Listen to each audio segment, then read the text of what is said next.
Welcome to 100 Most Powerful Mental Models for Life. In a world overflowing with information, the true power lies not just in what you know, but in how you think.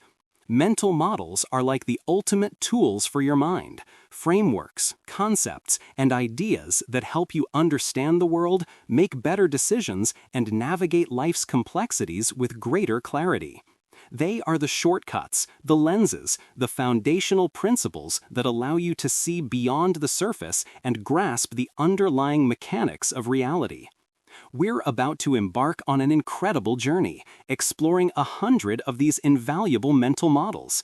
Each one offers a unique perspective, a new way to approach challenges, and an opportunity to unlock your full potential. Get ready to transform your thinking, one powerful idea at a time. 1. First principles thinking. At the very foundation of effective problem solving lies first principles thinking. This practice involves breaking down complex problems into their most fundamental truths, the irreducible components, and then reasoning up from there. Instead of simply accepting conventional wisdom or relying on analogies, you dig deep to identify what you absolutely know to be true, without any assumptions. It's not about asking what has always been done, but what are the most basic components here, and how can they be understood or rearranged in a new way? This model is incredibly powerful because it liberates you from the confines of existing solutions and conventional thinking. It's how true innovation happens. When Elon Musk considered the cost of rockets, he didn't just accept the current market price. He asked, what are rockets made of? Aluminum alloys, titanium, carbon fiber, oxygen, kerosene. What do those raw materials cost? Significantly less than a fully assembled rocket. This fundamental understanding allowed him to envision a radically different, more cost-effective way to build and launch rockets. Applying this in your own life means challenging the "because that's how it's always been done" mentality.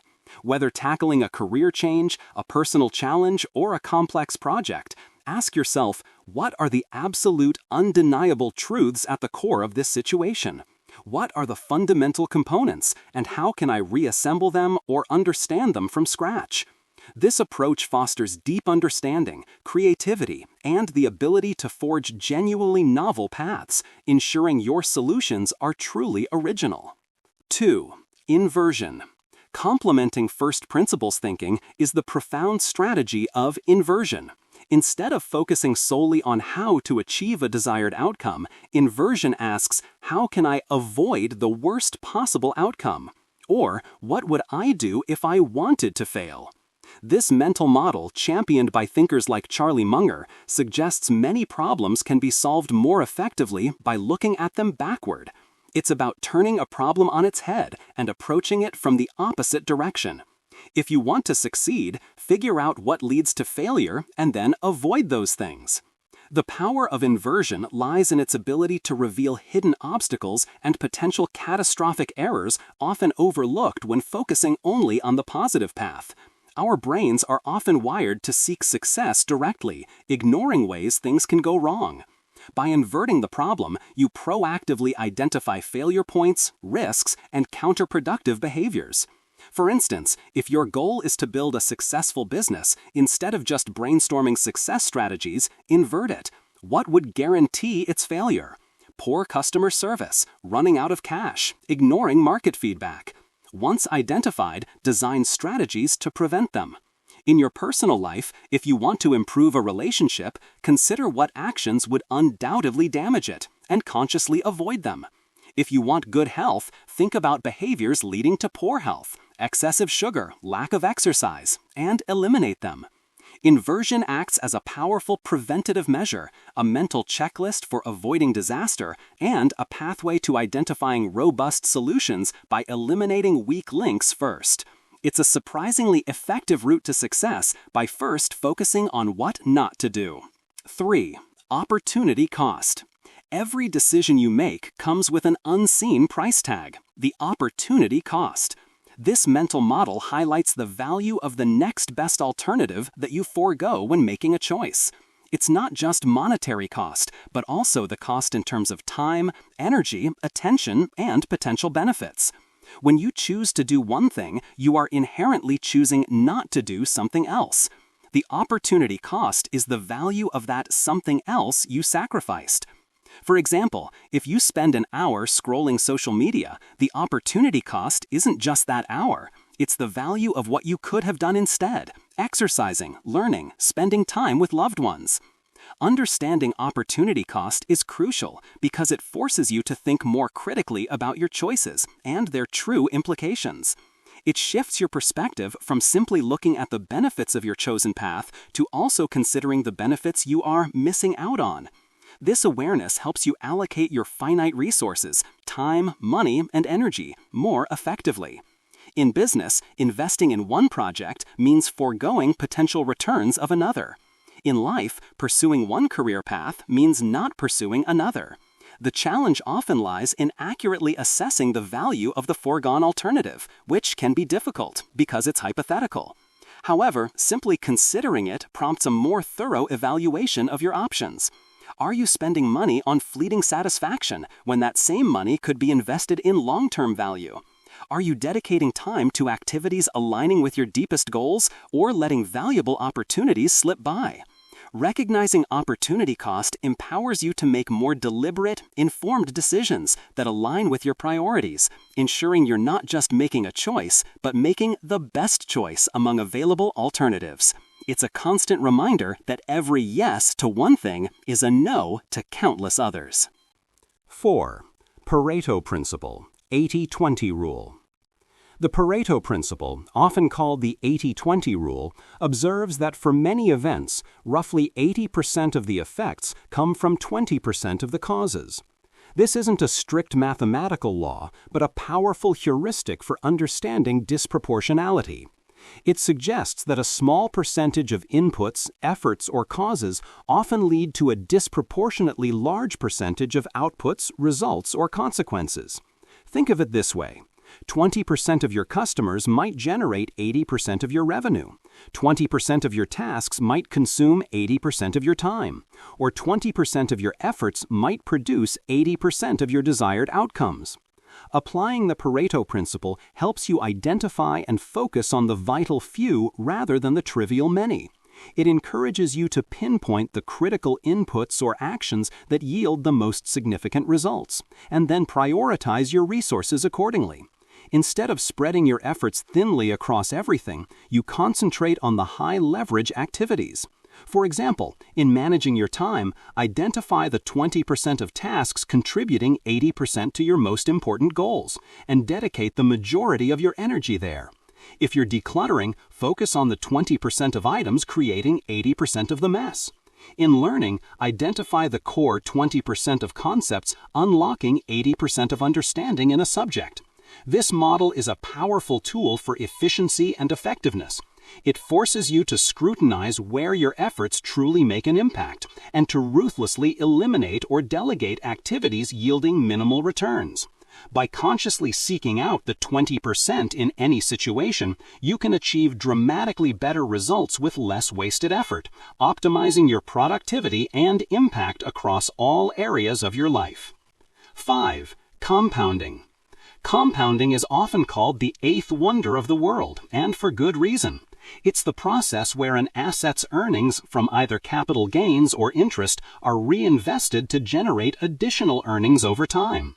Essentially, it's earning returns on your returns.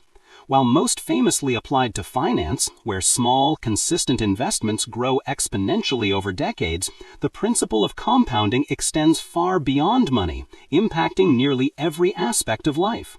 It's about small, consistent efforts accumulating to produce massive results. Think about learning a new skill. Each day you dedicate even a small amount of time to practice, you're not just adding to your knowledge, you're building upon the existing foundation, making subsequent learning easier and more effective. A small habit, like reading 10 pages a day, might seem insignificant in the short term, but over a year it amounts to dozens of books. Over a decade, it transforms your knowledge base entirely. The same applies to relationships. Small acts of kindness and consistent communication build deep, resilient bonds over time. Conversely, negative habits or neglected issues can also compound, leading to significant problems down the line. The power of compounding lies in its exponential nature. Growth isn't linear, it accelerates. The key insight is that consistency and patience are paramount. The biggest gains don't come from one-off heroic efforts, but from persistent, often imperceptible, incremental improvements made day after day. Understanding compounding encourages you to value small, consistent actions and to start early, recognizing that the most significant returns are often realized in the long run, built on a foundation of sustained effort. 6. Second-order thinking. First-order thinking focuses on immediate solutions and obvious outcomes. Second-order thinking goes deeper, asking, "And then what?" It's about considering the consequences of your decisions, not just the direct, immediate results, but the subsequent ripple effects that emerge over time. This model anticipates how initial actions might lead to unforeseen outcomes, both positive and negative. This model is vital because many complex problems stem from well-intentioned first-order solutions that overlooked future consequences. For instance, building a dam might solve a local water shortage, first-order benefit, but it could disrupt downstream ecosystems or displace communities, second-order consequences. In your personal life, accepting a high-paying job offers immediate financial security, first order, but if it causes burnout, the second-order consequences could be health issues or strained relationships. To apply second-order thinking, pause before acting and mentally simulate the future. Ask, if I do X, what happens next? And after that? Who else is affected? What are the potential chain reactions? This requires foresight and considering complex interdependencies. It helps you move beyond superficial solutions, develop robust, sustainable strategies. By thinking several steps ahead, you avoid common pitfalls and make decisions that truly serve long-term interests, rather than just solving the immediate problem. 7. Probabilistic thinking. Probabilistic thinking is the ability to estimate the likelihood of various outcomes, rather than thinking in absolute certainties. It acknowledges that the world is inherently uncertain and that most decisions involve a degree of risk and chance. Instead of asking, will this happen, you ask, what is the probability of this happening, and what are the probabilities of other outcomes? This involves assigning approximate probabilities to different scenarios, and then weighing the potential costs and benefits associated with each. This model is crucial because it aligns your thinking with reality. Life rarely offers guarantees. Instead, it presents a spectrum of possibilities. Relying on gut feelings or black and white thinking can lead to poor decisions. Probabilistic thinking encourages you to gather evidence, consider historical data, and understand the underlying mechanisms that might influence an event. For example, when deciding whether to start a new venture, you don't just consider the possibility of success, you estimate the probability of success, the probability of moderate failure, and the probability of complete failure, along with the potential impact of each. This allows for a more nuanced and rational approach to risk management. It helps you avoid overconfidence in favorable scenarios and underestimate risks in unfavorable ones. By embracing probabilities, you become better at making decisions under uncertainty, allocating resources more wisely, and setting realistic expectations, improving your long-term success rate by acknowledging and quantifying the inherent randomness of the world. 8. Occam's razor. Occam's razor is a principle that states, among competing hypotheses, the one with the fewest assumptions should be selected. In simpler terms, when faced with multiple explanations for a phenomenon, the simplest explanation is usually the correct one. It's a heuristics, parsimony, guiding you towards elegance and efficiency in your reasoning. This doesn't mean the simplest explanation is always right, but it's often the most productive starting point for investigation and decision-making. The power of Occam's razor lies in its ability to cut through unnecessary complexity and focus on the most straightforward answers. It helps you avoid constructing convoluted theories or explanations when a simpler one suffices. For instance, if your car won't start, the simplest explanation is often a dead battery or an empty fuel tank, not a complex engine malfunction. Applying this model means actively questioning whether additional assumptions or intricate details are truly necessary to explain a situation. In problem solving, it prompts you to look for the most direct cause rather than immediately jumping to elaborate conspiracies or highly improbable scenarios. In communication, it encourages clarity and conciseness, avoiding jargon or overly complex arguments. By favoring simplicity, you reduce the chances of misinterpretation, make your reasoning more robust, and conserve mental energy. It's a powerful tool for intellectual hygiene, helping you strip away superfluous details to reveal the core truth, making your thinking clearer and more efficient across all domains of life. 9. Hanlon's razor. Hanlon's razor is a mental model that suggests never attribute to malice that which is adequately explained by stupidity. This principle encourages you to assume incompetence or simple error before assuming deliberate ill intent. When someone does something that negatively impacts you or a system seems to be failing, it's often more productive and accurate to first consider human error, oversight, or lack of skill rather than jumping to conclusions about malicious motives. This model is powerful because it helps you avoid unnecessary anger, paranoia, and conflict. Our immediate emotional response to negative events often biases us towards attributing malice, which can escalate situations and damage relationships. By applying Hanlon's razor, you pause and consider alternative, less hostile explanations.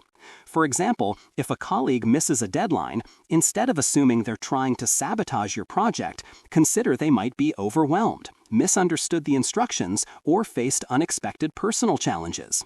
This doesn't excuse poor performance, but it changes your initial reaction from condemnation to curiosity or empathy.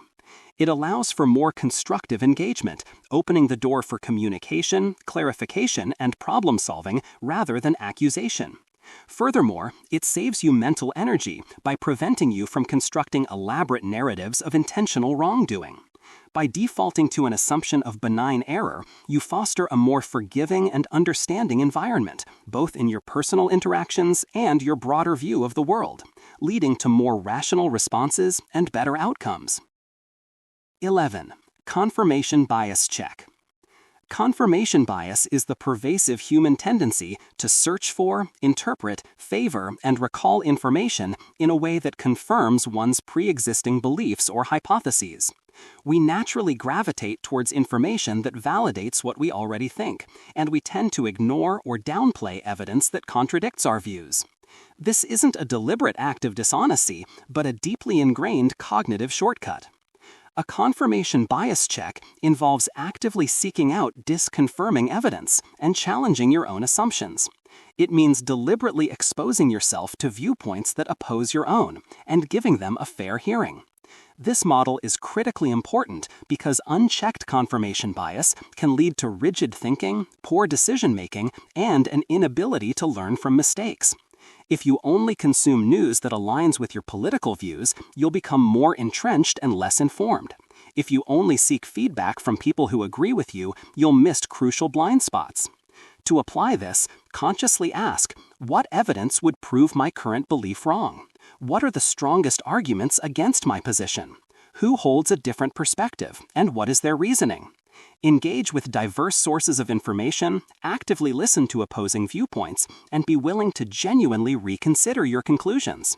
This doesn't mean you have to change your mind every time, but it ensures your beliefs are robust and well-tested rather than just comfortable echo chambers.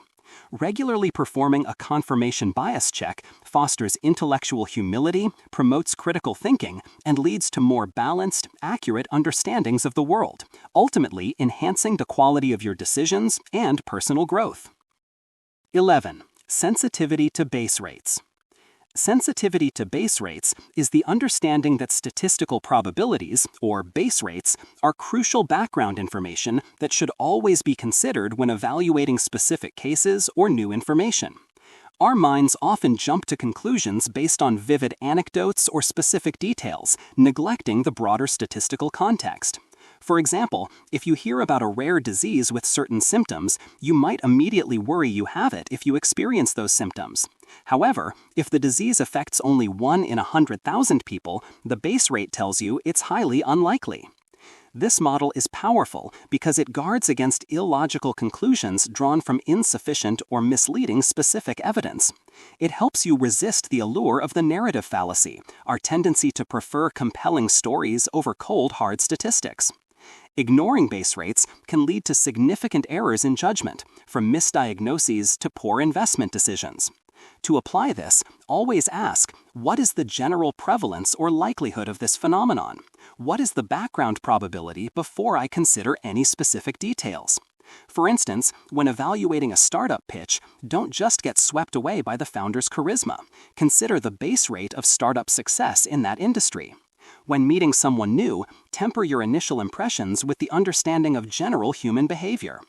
By consistently factoring in base rates, you ground your specific assessments in a broader, more realistic statistical framework.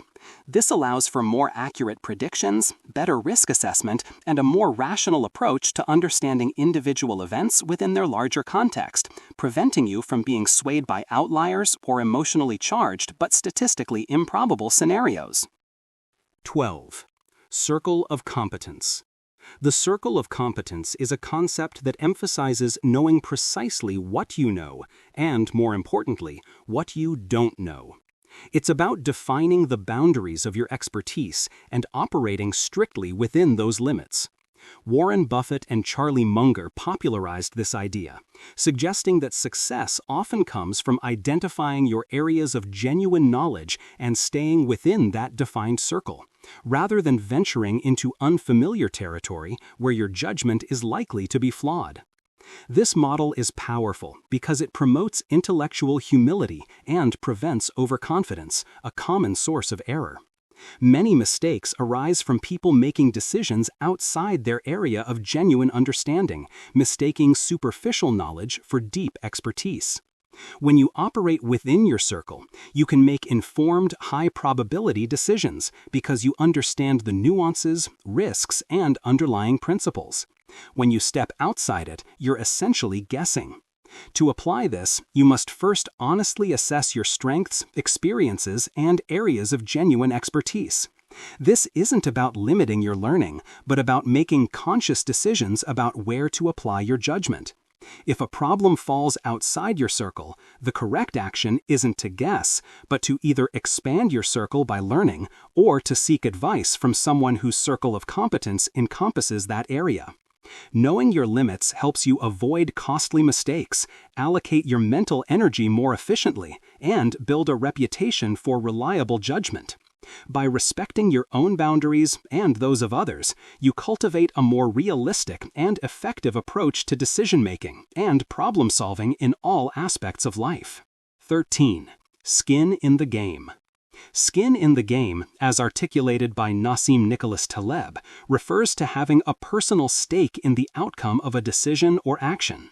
It means that those who make decisions or advise others should bear some of the consequences, whether positive or negative, of those decisions. This contrasts with situations where individuals can make choices that affect others without experiencing the full impact themselves, leading to moral hazard and irresponsibility. This model is powerful because it aligns incentives and promotes accountability, integrity, and better decision-making. When you have skin in the game, your interests are directly tied to the success or failure of an endeavor, which naturally encourages more careful thought, thorough due diligence, and a greater sense of responsibility. For example, a builder who lives in the homes they construct is likely to build higher quality homes. A financial advisor who invests their own money in the same recommendations they give clients is more likely to provide sound advice. Applying this model means critically evaluating situations where there's a disconnect between decision makers and those affected by the decisions. Ask, who bears the risk here? Do the people making the choices stand to lose anything if things go wrong? If not, their advice or decisions should be viewed with skepticism. In your own life, It encourages you to take ownership of your actions and to be wary of advice from those who have nothing to lose if their counsel proves poor. By ensuring that risks and rewards are shared, skin in the game fosters more robust systems, fairer outcomes, and a healthier society where accountability is a fundamental principle, preventing reckless behavior by those insulated from consequences. 13. Bayesian updating. Bayesian updating is a method of continually revising your beliefs or probabilities about an event as new evidence becomes available. Instead of holding static beliefs, you start with an initial probability, a prior belief, and then, as new information comes in, you adjust that probability to a posterior belief based on the strength and relevance of the new evidence. It's a formal way of saying, when the facts change, I change my mind. This model is powerful because it allows for rational adaptation in the face of uncertainty and evolving information. Many people cling to initial beliefs, even when confronted with contradictory evidence, a cognitive bias known as belief perseverance. Bayesian updating provides a structured way to combat this. For example, if you initially believe there's a 50% chance a new project will succeed, but then you receive positive market research, you would update your belief to a higher probability. Conversely, if you receive negative feedback, you'd adjust it downward. The key is that the strength of the new evidence matters. Strong evidence leads to significant updates, while weak evidence leads to minor adjustments. To apply this in life, cultivate an open mind and a willingness to be wrong. When you encounter new data, don't just fit it into your existing worldview. Consciously consider how it should alter your degree of belief in a particular proposition. Ask, what was my prior belief? What new evidence have I encountered? How does this evidence shift the likelihood of my belief being true? By continuously integrating new information in a systematic way, Bayesian updating helps you maintain more accurate and dynamic mental models of the world, making your predictions and decisions more robust over time. 15. Regression to the mean. Regression to the mean describes the statistical phenomenon where extreme results tend to be followed by more average ones. If something is exceptionally good or exceptionally bad, the next measurement is more likely to be closer to the average. This isn't due to any specific intervention or effort, but simply the nature of random variation around a mean. For example, an athlete having an unusually great game is likely to perform closer to their average in the next game, not necessarily because they got complacent, but because extreme performance is inherently unsustainable. This model is powerful because it helps you avoid misattributing cause and effect, especially in situations involving performance or outcomes that fluctuate randomly. People often mistakenly believe that an intervention caused an improvement, when in reality, the improvement was simply a regression from an extreme low. Conversely, they might attribute a decline to an intervention when it was merely a regression from an extreme high.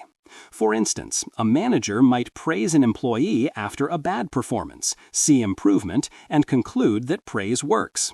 However, the employee might have just been regressing to their average performance.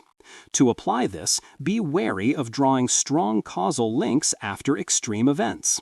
When you observe an outlier, whether positive or negative, consider that subsequent observations are likely to be less extreme. Ask, is this change a genuine result of an intervention, or could it simply be natural statistical variation? This doesn't mean interventions never work, but it encourages a more critical assessment of their actual impact.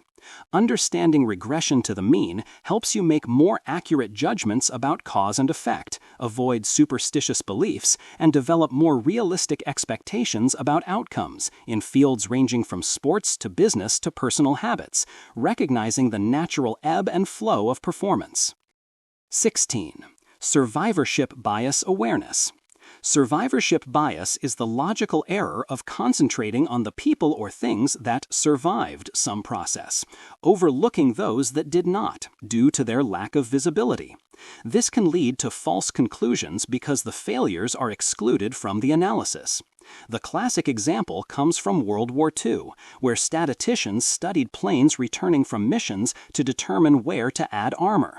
They initially suggested armoring the areas with the most bullet holes. However, Abraham Wald pointed out that the armor should go where there were no bullet holes, because those were the areas where planes that didn't return were hit. This model is powerful because it highlights a common flaw in our reasoning that can lead to skewed perspectives and guided strategies. We often learn from successful examples, successful companies, successful people, successful strategies, without adequately considering the vast number of failures that used similar approaches but didn't make it. This creates a distorted view of reality, making success seem more probable or easier to achieve than it actually is. To apply survivorship bias awareness, always ask, what am I not seeing? Who or what didn't make it, and why? What are the characteristics of the failures that are absent from my current sample? For instance, when studying successful entrepreneurs, don't just look at their habits. Consider the habits of those who failed. When analyzing investment strategies, look at the ones that collapsed, not just the ones that thrived. By actively seeking out the missing data, the failures, the dropouts, the forgotten, you gain a more complete and accurate understanding of the factors that truly contribute to success and failure, allowing for more robust decision-making and a more realistic assessment of risk and opportunity. 17. Map versus territory. The map versus territory mental model emphasizes the crucial distinction between a model or representation of reality, the map, and reality itself, the territory. A map is always a simplification, an abstraction, and approximation of the territory it represents. It can never be the territory itself, and it can never capture every detail. This concept, popularized by Alfred Korzybski, reminds us that our beliefs, theories, mental models, and even language are all maps, not the ultimate truth. This model is powerful because it fosters intellectual humility and guards against dogma. When we confuse our maps with the territory, we become rigid in our thinking, unable to adapt when reality diverges from our expectations. We might cling to outdated theories or ideologies even when evidence contradicts them, because we've forgotten they are merely representations. To apply map versus territory, constantly remind yourself that your understanding of the world is just that, your understanding. Ask, is my mental model accurately reflecting reality, or am I projecting my model onto reality?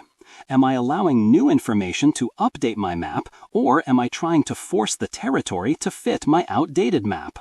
This encourages a willingness to revise your beliefs, to question assumptions, and to remain open to the inherent complexity and unpredictability of the real world. It's particularly important in rapidly changing environments where old maps quickly become obsolete. By remembering that the map is not the territory, you become more adaptable, more open to learning, and better equipped to navigate the true complexities of life rather than being trapped by your own limited perceptions or rigid frameworks. 18. Sunk cost fallacy check. The sunk cost fallacy is the tendency to continue investing resources, time, money, effort into a project or decision simply because you've already invested heavily in it, even if continuing is irrational and leads to further losses. The resources you've already spent are sunk costs. They cannot be recovered regardless of your future actions. Rational decision-making should only consider future costs and benefits, not past ones. This model is powerful because it helps you make forward-looking, rational decisions free from the emotional pull of past investments. Humans are wired to avoid waste, and abandoning something after significant investment feels like a waste, even if it's the most logical choice. This fallacy can lead to people staying in failing relationships, unprofitable businesses, or unfulfilling careers far longer than they should, simply because they've already put so much into it. To apply a sunk cost fallacy check, consciously separate past investments from future decisions. Ask, if I hadn't already invested anything, would I still make this decision today? Is continuing this course of action truly the best use of my resources going forward, regardless of what I've already spent? What are the future costs and future benefits, independent of the past? This helps you objectively assess the current situation and make choices based on what makes sense now, rather than being anchored to unrecoverable past expenses. By letting go of the emotional burden of sunk costs, you free yourself to cut your losses when necessary, pivot to more promising ventures, and allocate your resources more efficiently towards future success, preventing you from throwing good money or time or effort after bad. 19. Loss aversion awareness. Loss aversion is the psychological phenomenon where the pain of losing something is psychologically more powerful than the pleasure of gaining an equivalent amount. Simply put, people tend to prefer avoiding losses over acquiring equivalent gains. For example, the pain of losing $100 is typically felt more intensely than the joy of finding $100. This asymmetry in our emotional response significantly influences our decision-making. This model is powerful because it explains many seemingly irrational behaviors and helps you guard against its negative influence. Loss aversion can make us overly cautious, risk-averse when we should be taking calculated risks, or cause us to cling to suboptimal situations to avoid the perceived loss of change. It can explain why people hold on to losing investments too long, or why they are reluctant to try new things even when the potential upside is significant. To apply loss aversion awareness, recognize when your decisions might be unduly influenced by the fear of loss. Ask, am I making this choice to avoid a potential loss, even if it means missing out on a greater gain? Am I clinging to the status quo purely out of fear of losing what I currently have, rather than objectively evaluating better alternatives? What would a purely rational actor do in this situation, ignoring the emotional weight of potential loss? By consciously acknowledging this bias, you can reframe decisions, focusing on the potential gains and the opportunity costs of inaction rather than solely on the fear of loss. This allows for more balanced risk assessment, encourages bolder but calculated moves, and prevents you from being paralyzed by the exaggerated negative emotions associated with potential setbacks, leading to more optimal choices in the long run. 20. Systems thinking. Systems thinking is a holistic approach to understanding how individual parts of a system interact and influence each other to create a collective outcome. Instead of analyzing components in isolation, it focuses on the interconnections, feedback loops, and emergent properties of the entire system. It recognizes that the behavior of a system is often more than the sum of its parts, and that fixing individual problems without understanding the larger context can lead to unintended consequences. This model is powerful because it allows you to identify root causes, anticipate complex behaviors, and design more effective interventions. Most problems in life, from organizational inefficiencies to environmental challenges, are systemic. A simple example is traffic congestion. Widening a road, a first-order isolated solution, might temporarily ease traffic, but often induces more demand, leading to more congestion, a systemic second-order effect. To apply systems thinking, zoom out and consider the broader context. Ask, what are the different components of this system? How do they interact? What are the flows of information, resources, and influence between them? What feedback loops are at play? Where are the leverage points where a small change could have a large impact? This approach encourages you to look for patterns, dynamics, and relationships rather than just isolated events. By understanding the underlying structure that generates behavior, you can move beyond symptomatic fixes to address fundamental issues. It promotes a deeper understanding of complex phenomenon, from personal health to global economies, enabling more sustainable and impactful solutions by recognizing the interconnectedness of everything. 21. Bottleneck analysis. Building on systems thinking, bottleneck analysis focuses on identifying the specific constraint or choke point that limits the overall capacity or performance of a system. In any process, there's almost always one step that slows everything else down. This bottleneck dictates the maximum output of the entire system, much like the narrowest point in a pipe determines the maximum water flow. Improving any other part of the system that isn't the bottleneck will not significantly improve overall performance. For example, in a manufacturing plant, speeding up a non-bottleneck machine won't increase total production if another machine is still the slowest. In your personal life, if you want to write a book, the bottleneck might not be your writing speed, but your research time or your procrastination in starting. To apply bottleneck analysis, carefully map out the steps in a process or system. Identify where work piles up, where delays occur, or where resources are most strained. Ask, what is the single biggest constraint preventing me or this system from achieving more? What step takes the longest or has the lowest capacity? Once identified, focus your energy on alleviating that specific constraint. This might involve increasing its capacity, optimizing its workflow, or offloading some of its tasks. By systematically addressing bottlenecks, you unlock the full potential of your system, leading to significant and often rapid improvements in efficiency and output, ensuring your efforts are always targeted where they will make the most difference. 22. Feedback loops. Feedback loops are fundamental to understanding how systems behave over time. A feedback loop occurs when the output of a system acts as an input that influences future outputs. There are two main types: positive, or reinforcing, and negative, or balancing. Positive feedback loops amplify change, leading to exponential growth or decline, like a snowball rolling downhill. Negative feedback loops counteract change, promoting stability and equilibrium, like a thermostat regulating temperature. This model is powerful because it explains dynamic behavior in nearly all complex systems, from biological processes to economic markets to personal habits.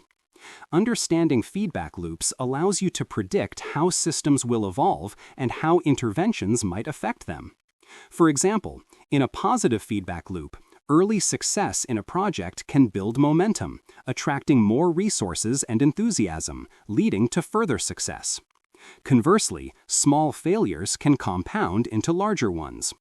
In a negative feedback loop, your body's hunger signals increase as energy stores deplete, prompting you to eat, which then reduces hunger, maintaining energy balance.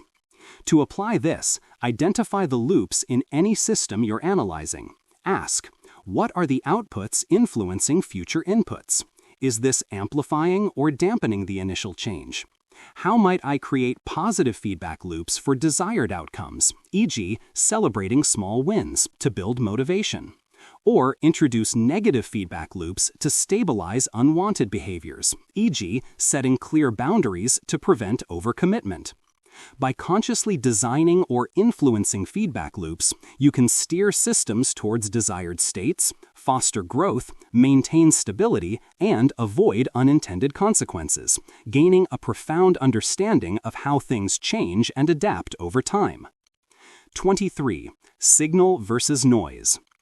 The signal versus noise mental model is about distinguishing valuable, relevant information, the signal, from irrelevant, distracting data, the noise. In today's information-rich world, we are constantly bombarded with data, opinions, and stimuli. The challenge is to filter out the meaningless chatter and focus on the core information that truly matters for understanding, decision-making, or learning. This model is powerful because it helps you make sense of complexity and avoid being overwhelmed or misled by extraneous details. Without a clear distinction, important insights can be buried under a mountain of irrelevant information, leading to poor judgment or analysis paralysis. For example, in financial markets, the signal might be fundamental economic data, while the noise could be hourly stock price fluctuations driven by speculation. In personal development, the signal could be consistent progress on a key goal, while the noise is the endless stream of new self-help trends. To apply signal versus noise, cultivate a critical and discerning mind. Ask, what is the core message or essential data here? What information is truly relevant to my objective? What can I safely ignore or filter out? This often involves defining your objective clearly, understanding the context, and recognizing common sources of noise, e.g., sensationalism, irrelevant details, personal biases, or excessive data points that don't add predictive power. By intentionally focusing on the signal, you improve your ability to extract meaning, make clearer decisions, and direct your attention more effectively, preventing cognitive overload and ensuring your efforts are based on substance rather than superficiality, leading to more impactful actions. 24. Margin of safety. Margin of safety is a principle particularly prominent in engineering and investing that advocates for building in a buffer or cushion to account for errors, uncertainties, and unforeseen events. In investing, it means buying an asset when its market price is significantly below its intrinsic value, providing a cushion against potential miscalculations or adverse market conditions. In engineering, it means designing structures to withstand loads far greater than they are expected to encounter. This model is powerful because it protects against catastrophic failure and provides resilience in unpredictable environments. Life is inherently uncertain, and relying on precise predictions or perfect execution is often a recipe for disaster. A margin of safety acknowledges this reality and builds in robustness. For example, if you estimate a project will take 10 hours, building in a margin of safety means planning for 12 or 15 hours. If you budget for a certain expense, having a contingency fund provides a margin of safety against unexpected costs.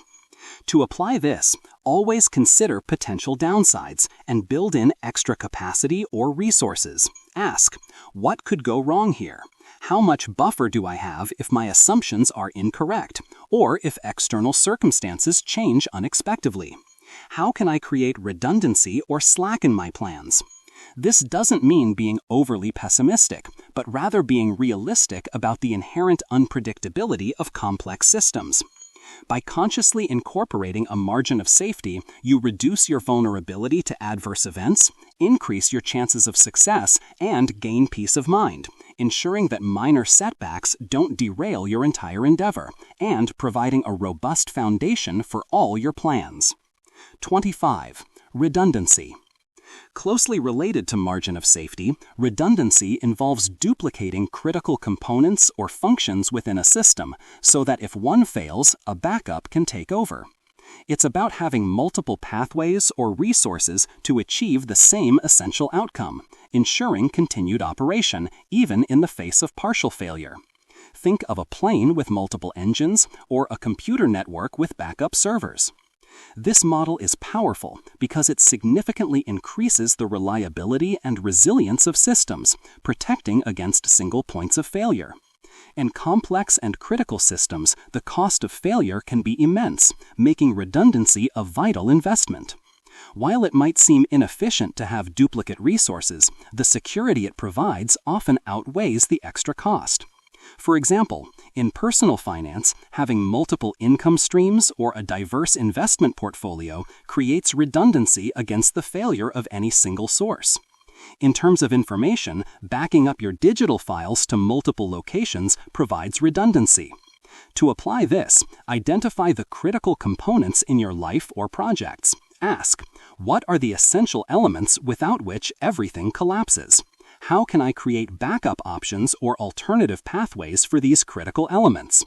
This could involve having multiple suppliers, developing a broader skill set, cultivating diverse relationships, or simply having a plan B and C.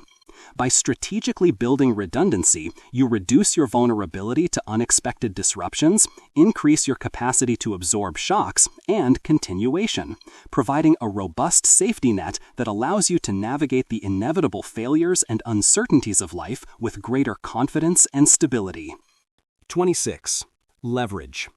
Leverage is the ability to achieve a large output with a relatively small input. It's about finding ways to multiply your efforts or resources, rather than simply working harder. Archimedes famously said, "Give me a lever long enough and a fulcrum on which to place it, and I shall move the world." This concept applies far beyond physics, extending to finance, business, and personal productivity. This model is powerful because it allows for disproportionate results, making your efforts vastly more effective. Without leverage, progress is often linear and limited by your direct effort. With leverage, you can achieve exponential growth. Examples of leverage include using tools, technology, software, employing other people's time, delegation, hiring, utilizing other people's money, investments, loans, or applying knowledge and intellectual property, writing a book, creating a course that can be sold repeatedly. To apply leverage, constantly seek ways to amplify your impact.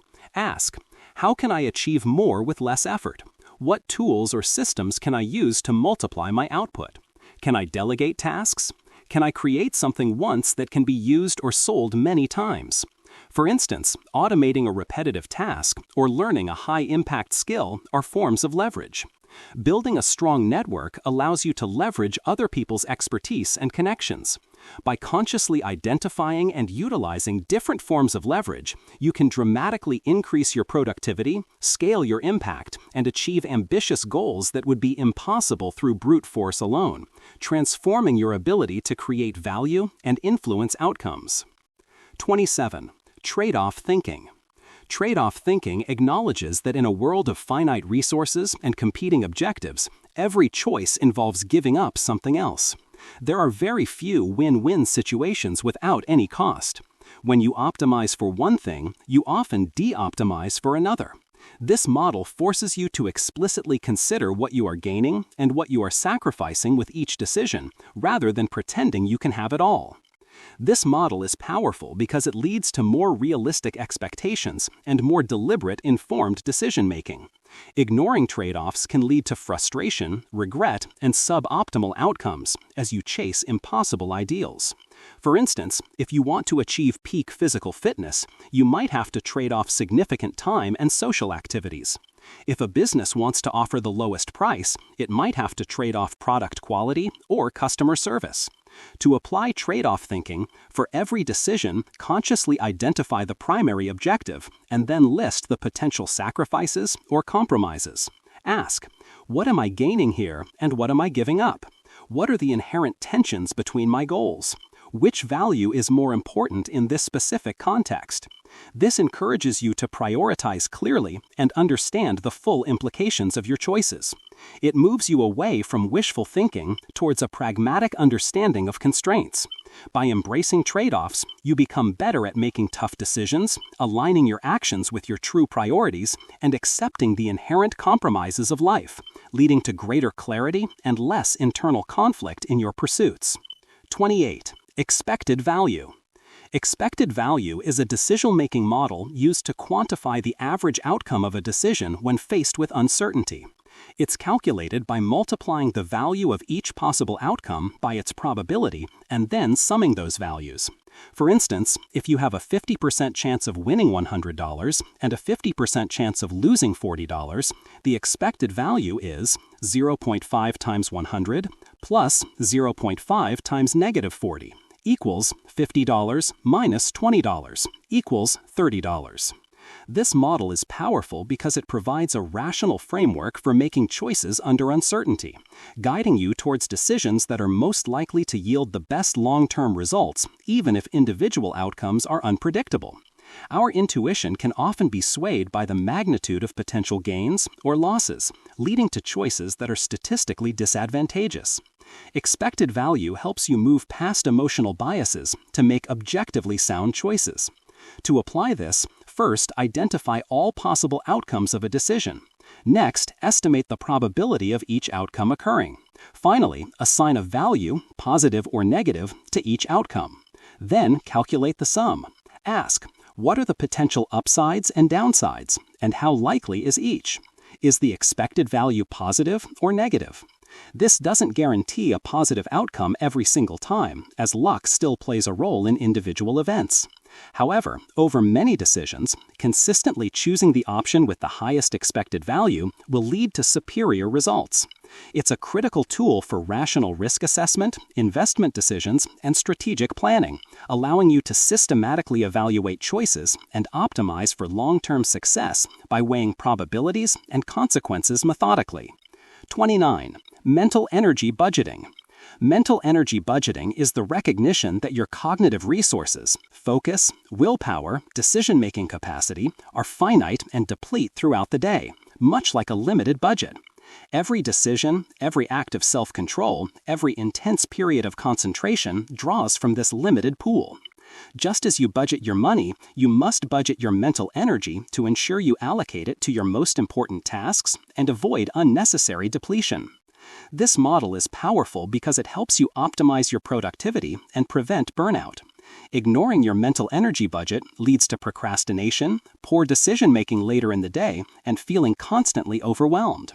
You might start the day with high willpower, but after numerous minor decisions and distractions, your capacity for complex thought or self-control diminishes.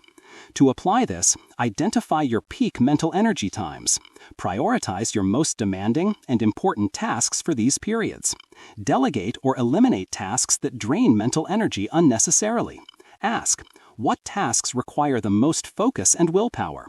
When am I most mentally sharp? How can I minimize low-value decisions, example, through routines, pre-made choices?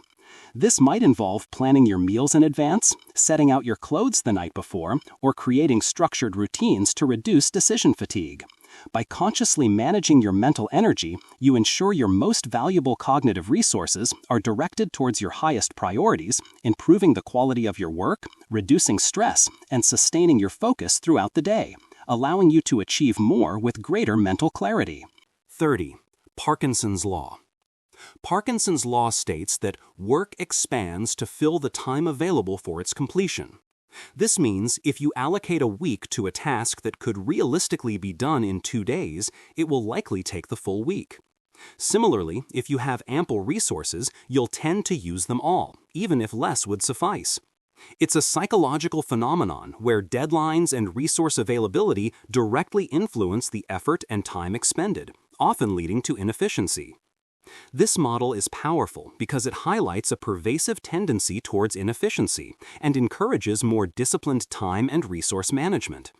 Unchecked, Parkinson's Law can lead to procrastination, inflated project timelines, and wasted resources. We often unconsciously fill available time with unnecessary complexity, perfectionism, or distractions. To apply this, consciously set aggressive but realistic deadlines for your tasks. Create artificial constraints to force focus and efficiency. Ask, what is the absolute minimum time required to complete this task effectively? How can I reduce the available time or resources to encourage more focused work? For example, instead of giving yourself a full day to write an email, allocate 30 minutes. If you have a weekend project, aim to finish it by Saturday afternoon. This doesn't mean rushing or sacrificing quality, but rather eliminating the unproductive fat that expands to fill available slack. By setting tighter constraints, you create a sense of urgency and force yourself to prioritize essential actions, leading to increased productivity, faster completion times, and a greater sense of accomplishment, effectively combating the natural tendency for work to bloat and consume all available time. 31. Law of diminishing returns. The law of diminishing returns states that in any system, continually adding more of a single input while keeping other inputs constant will eventually lead to smaller and smaller increases in output. Beyond a certain point, adding more of that input might even lead to a decrease in overall output. For example, studying for an exam. Up to a point, more study time increases your score. But beyond that, additional hours yield diminishing returns, e.g. due to fatigue, stress, and eventually might even hurt your performance.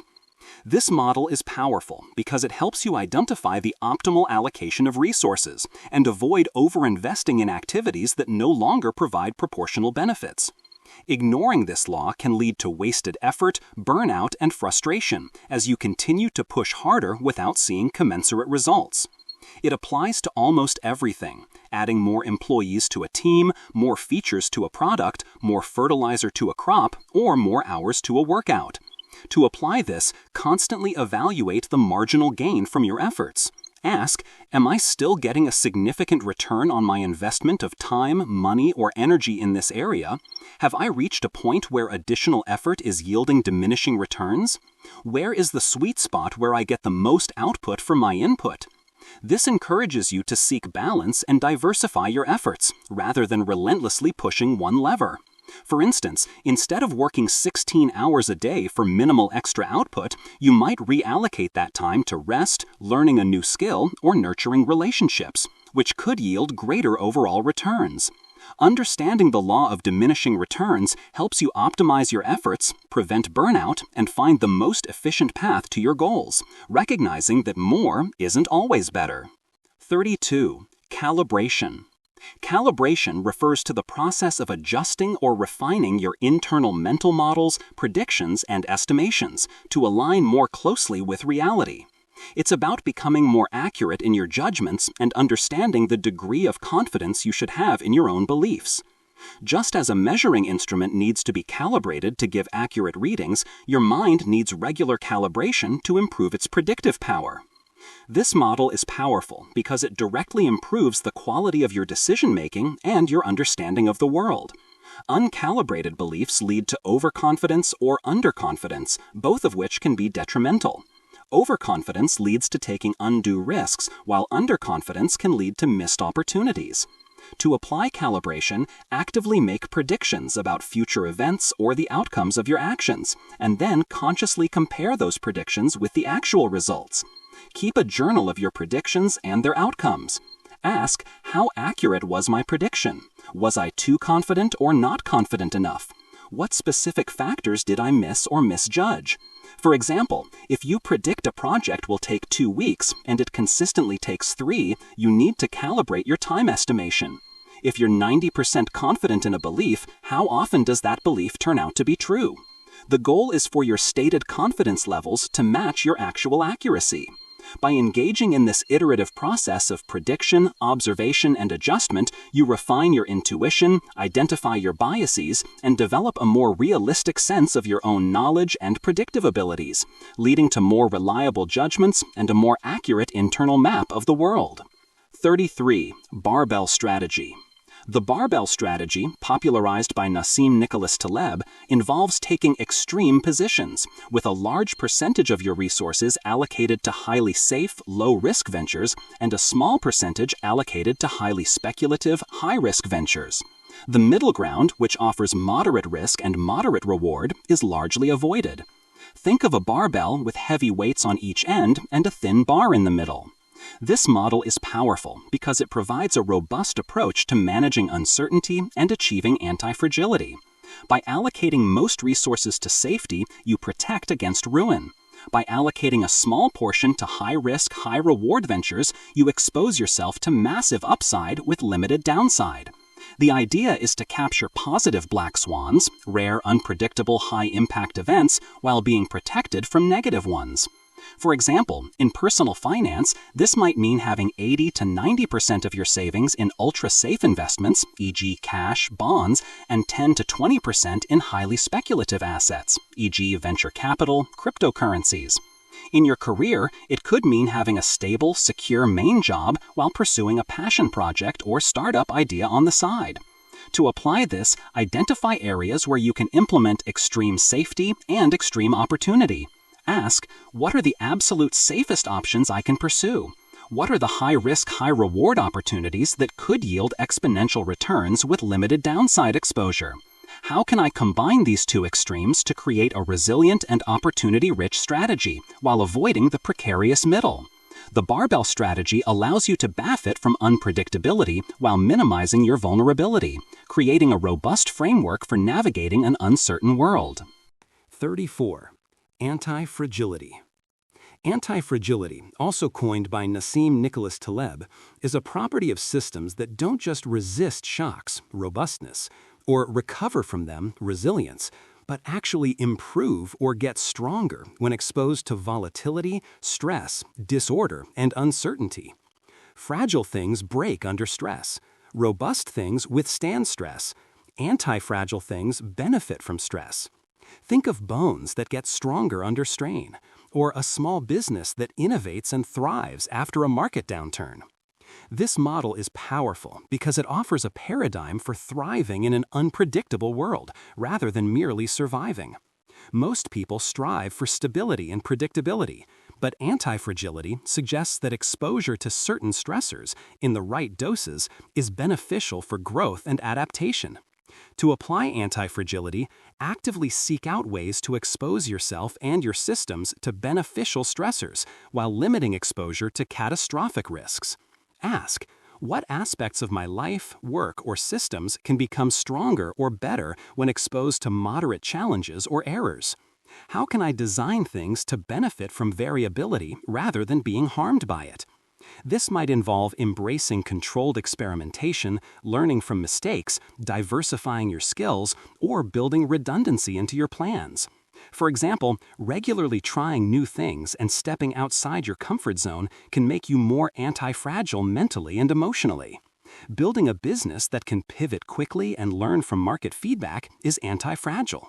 By consciously integrating anti-fragile principles, you can transform uncertainty from a threat into an opportunity for growth, developing systems and personal capacities that not only endure but flourish in the face of disorder, making you more adaptable and robust in the long run. 35. Lindy effect. The Lindy effect states that for certain non-perishable things, like technologies, ideas, or organizations, every additional period of survival implies a longer remaining life expectancy. In simpler terms, the longer something has been around, the longer it is likely to continue to be around. If a book has been in print for 100 years, it's likely to be in print for another 100 years. If a technology has survived for a decade, it has a better chance of surviving another decade than a brand new technology. This model is powerful because it offers a heuristic for valuing things that have stood the test of time, particularly in areas of uncertainty where explicit prediction is difficult. It suggests that time itself is a filter, and what survives tends to be robust, useful, or deeply resonant. This is particularly relevant in areas like culture, knowledge, and traditions. New ideas and fads often burn out quickly, while enduring principles and practices have proven their utility across generations. To apply the Lindy effect, consider the longevity of an idea, practice, or technology when evaluating its worth or likelihood of future relevance. Ask, how long has this been around? What has survived the test of time? Should I prioritize modern trends or time-tested wisdom? This doesn't mean rejecting all novelty, but it encourages a healthy skepticism towards the latest fads and a greater appreciation for things with proven durability. For example, when choosing books, focusing on classics that have been read for centuries might be a more reliable bet than reading the latest bestseller. In health, ancient practices often have more Lindy than unproven new diets. By leaning into the Lindy effect, you make more resilient choices and align yourself with wisdom and practices that have demonstrated their enduring value, filtering out transient noise. 36. Scarcity versus abundance thinking. Scarcity versus abundance thinking describes two fundamental mindsets that profoundly influence how we perceive the world and make decisions. Scarcity thinking operates from the belief that there's not enough to go around, not enough time, money, opportunities, or love. This often leads to feelings of anxiety, competition, and a zero-sum game mentality. Abundance thinking, conversely, believes there's plenty for everyone, fostering creativity, collaboration, and a focus on growth and possibility. This model is powerful because your dominant mindset dictates your approach to challenges and opportunities. Scarcity thinking can create a self-fulfilling prophecy, leading to hoarding, defensiveness, and missed opportunities due to fear. Abundance thinking opens doors to innovation, generosity, and a willingness to take calculated risks. For example, a scarcity mindset might lead a business to cut corners and treat competitors as enemies, while an abundance mindset might foster partnerships and market expansion. In personal relationships, scarcity thinking can lead to jealousy and possessiveness, while abundance thinking promotes trust and support. To apply this, consciously examine your underlying assumptions when facing a challenge. Ask, am I approaching this from a place of fear and limitation, or from a place of possibility and growth? What would change if I believed there was enough, or that I could create more? How can I reframe this situation to see opportunities rather than just threats? This doesn't mean ignoring real constraints, but rather choosing a perspective that empowers you to find solutions and create value. By intentionally cultivating an abundance mindset, you can unlock greater creativity, foster stronger relationships, and approach life with a more optimistic and expansive outlook, leading to more fulfilling outcomes and a greater sense of well-being. 37. Incentive analysis. Incentive analysis is the process of understanding what motivates people, including yourself, and how those motivations drive behavior. It recognizes that incentives, both explicit and implicit, financial and non-financial, are powerful shapers of human action. People generally act in ways that they perceive will maximize their rewards and minimize their costs, given their specific context and values. This model is powerful because it allows you to predict behavior, design effective systems, and avoid unintended consequences. Many problems arise because incentives are misaligned, leading people to act in ways that are detrimental to the larger system, even if rational for them individually. For example, a sales commission structure might incentivize high sales volume but discourage customer service if not carefully designed. To apply incentive analysis, always ask, what are the incentives at play here? What are the stated goals, and what are the actual incentives driving behavior? Who benefits from what outcomes? How might these incentives lead to unexpected or undesirable actions? This requires looking beyond superficial explanations and digging into the underlying motivations. In your own life, understanding your incentives can help you align your actions with your long-term goals. If you're struggling to adopt a new habit, consider what incentives are currently preventing you and how you can create new positive incentives. By systematically analyzing incentives, you gain a deeper understanding of human nature, improve your ability to influence outcomes, and design more effective systems, whether in business, politics, or personal development, by recognizing that people respond predictably to the rewards and penalties they face. 38. Game theory. Game theory is a mathematical framework for analyzing strategic interactions between rational decision makers. It helps predict how individuals or groups will behave when their outcomes depend on the choices made by others. It models situations where participants must consider their opponents' likely actions and reactions when making their own choices, assuming everyone is trying to maximize their own utility. This model is powerful because it provides a rigorous way to understand complex social and economic interactions, from business negotiations to international relations. It moves beyond simple cause and effect to consider interdependent decisions. Concepts like Nash equilibrium, where no player can improve their outcome by unilaterally changing their strategy, are central to understanding stable outcomes. To apply game theory, you don't need to be a mathematician, but you need to think strategically about others' perspectives. Ask, who are the players involved? What are their objectives and possible strategies? What information do they have? How might my choices influence their choices, and vice versa? What are the potential payoffs for each player under different combinations of choices? For example, when making a significant career move, consider not just your own goals, but how your decision might affect your current employer, potential new employers, and even competitors. By consciously thinking through the strategic landscape, you can anticipate potential reactions, identify optimal strategies, and make more informed decisions in competitive or cooperative environments, leading to better outcomes in negotiations, conflicts, and collaborative projects by understanding the dynamics of interdependent choices. 39. Prisoner's Dilemma Awareness.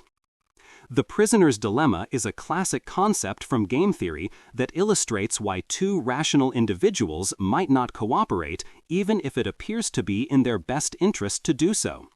It shows how individual rational self-interest can lead to a collectively suboptimal outcome. In the classic scenario, two prisoners, interrogated separately, each face a choice: betray the other or remain silent. The best collective outcome is for both to remain silent, but the individual incentive structure pushes both to betray.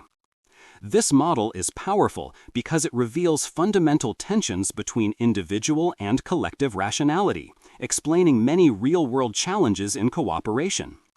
It helps us understand why people might fail to cooperate on issues like climate change, price wars between companies, or even within teams, where individual bonuses might discourage collaboration. To apply prisoner's dilemma awareness, recognize situations where individual incentives conflict with group benefits. Ask, are the participants in this situation incentivized to cooperate or to defect? What are the short-term individual gains versus the long-term collective gains? How can the incentive structure be changed to encourage cooperation? This might involve establishing trust, creating binding agreements, or introducing penalties for defection and rewards for cooperation. For instance, in a team project, if individual performance is rewarded over team success, you might face a prisoner's dilemma situation. By understanding this dynamic, you can design better systems, foster greater trust, and promote more collaborative behaviors, moving beyond immediate self-interest to achieve more beneficial collective outcomes in various social, economic, and political contexts, overcoming the inherent challenges of collective action. 39. Comparative advantage. Comparative advantage is an economic principle stating that an individual, business, or country can produce a good or service at a lower opportunity cost than another. Even if one entity is better at producing everything, absolute advantage, it still benefits from specializing in what it does relatively best and trading for other goods and services. The key is opportunity cost, what you give up to produce something. This model is powerful because it explains the benefits of specialization and trade, driving efficiency and prosperity at all levels. Without understanding comparative advantage, people or entities might try to be self-sufficient, leading to inefficiency and lower overall output. For example, a lawyer might be better at both legal work and typing than their assistant, absolute advantage in both. However, the lawyer's opportunity cost for typing is very high, lost billable hours, while the assistant's is lower. Therefore, the lawyer has a comparative advantage in legal work and the assistant in typing, so both benefit if the lawyer specializes in law and the assistant in typing. To apply this, identify your unique strengths and areas where your opportunity cost is lower. Ask, what am I relatively best at compared to others? What tasks should I outsource or delegate because someone else has a comparative advantage? In what areas can I specialize to maximize my contribution and value? This encourages focus, collaboration, and efficiency. By leveraging comparative advantage, you optimize your time and energy, focus on activities where you create the most value, and benefit from the specialized efforts of others, leading to greater overall productivity and mutual benefit in personal, professional, and economic exchanges, fostering a more collaborative and efficient world. 41. Network effects.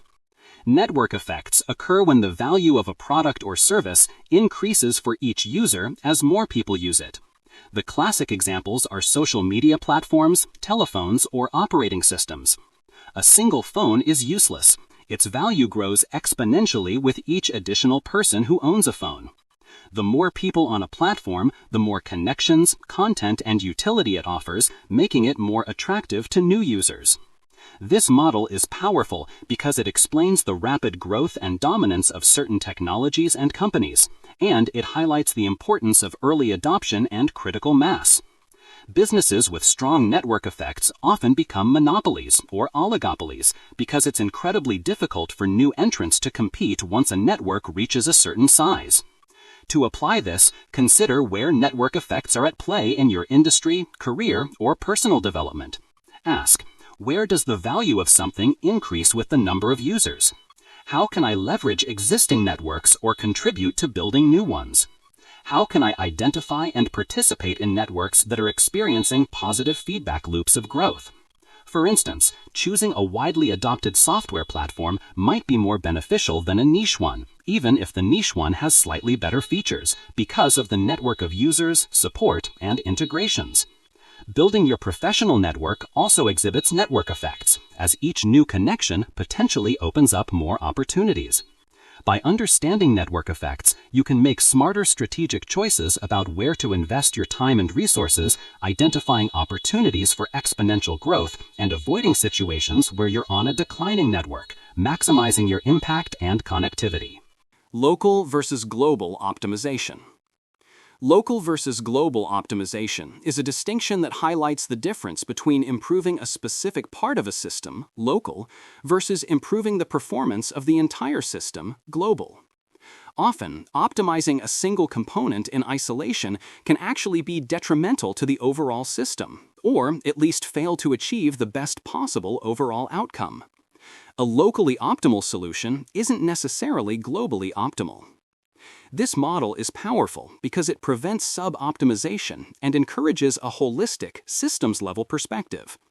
For example, in a manufacturing plant, optimizing one machine to run at maximum speed might create a bottleneck further down the line, leading to piles of unfinished work and no increase in overall output.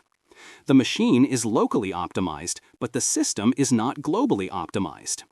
In personal productivity, focusing intensely on optimizing one task without considering its impact on your overall workflow, energy levels, or other priorities can lead to burnout or neglect of more important areas. To apply this, always ask, am I trying to make just one part better, or am I trying to make the whole system better? How might optimizing this one component affect other parts of the system and the overall goal?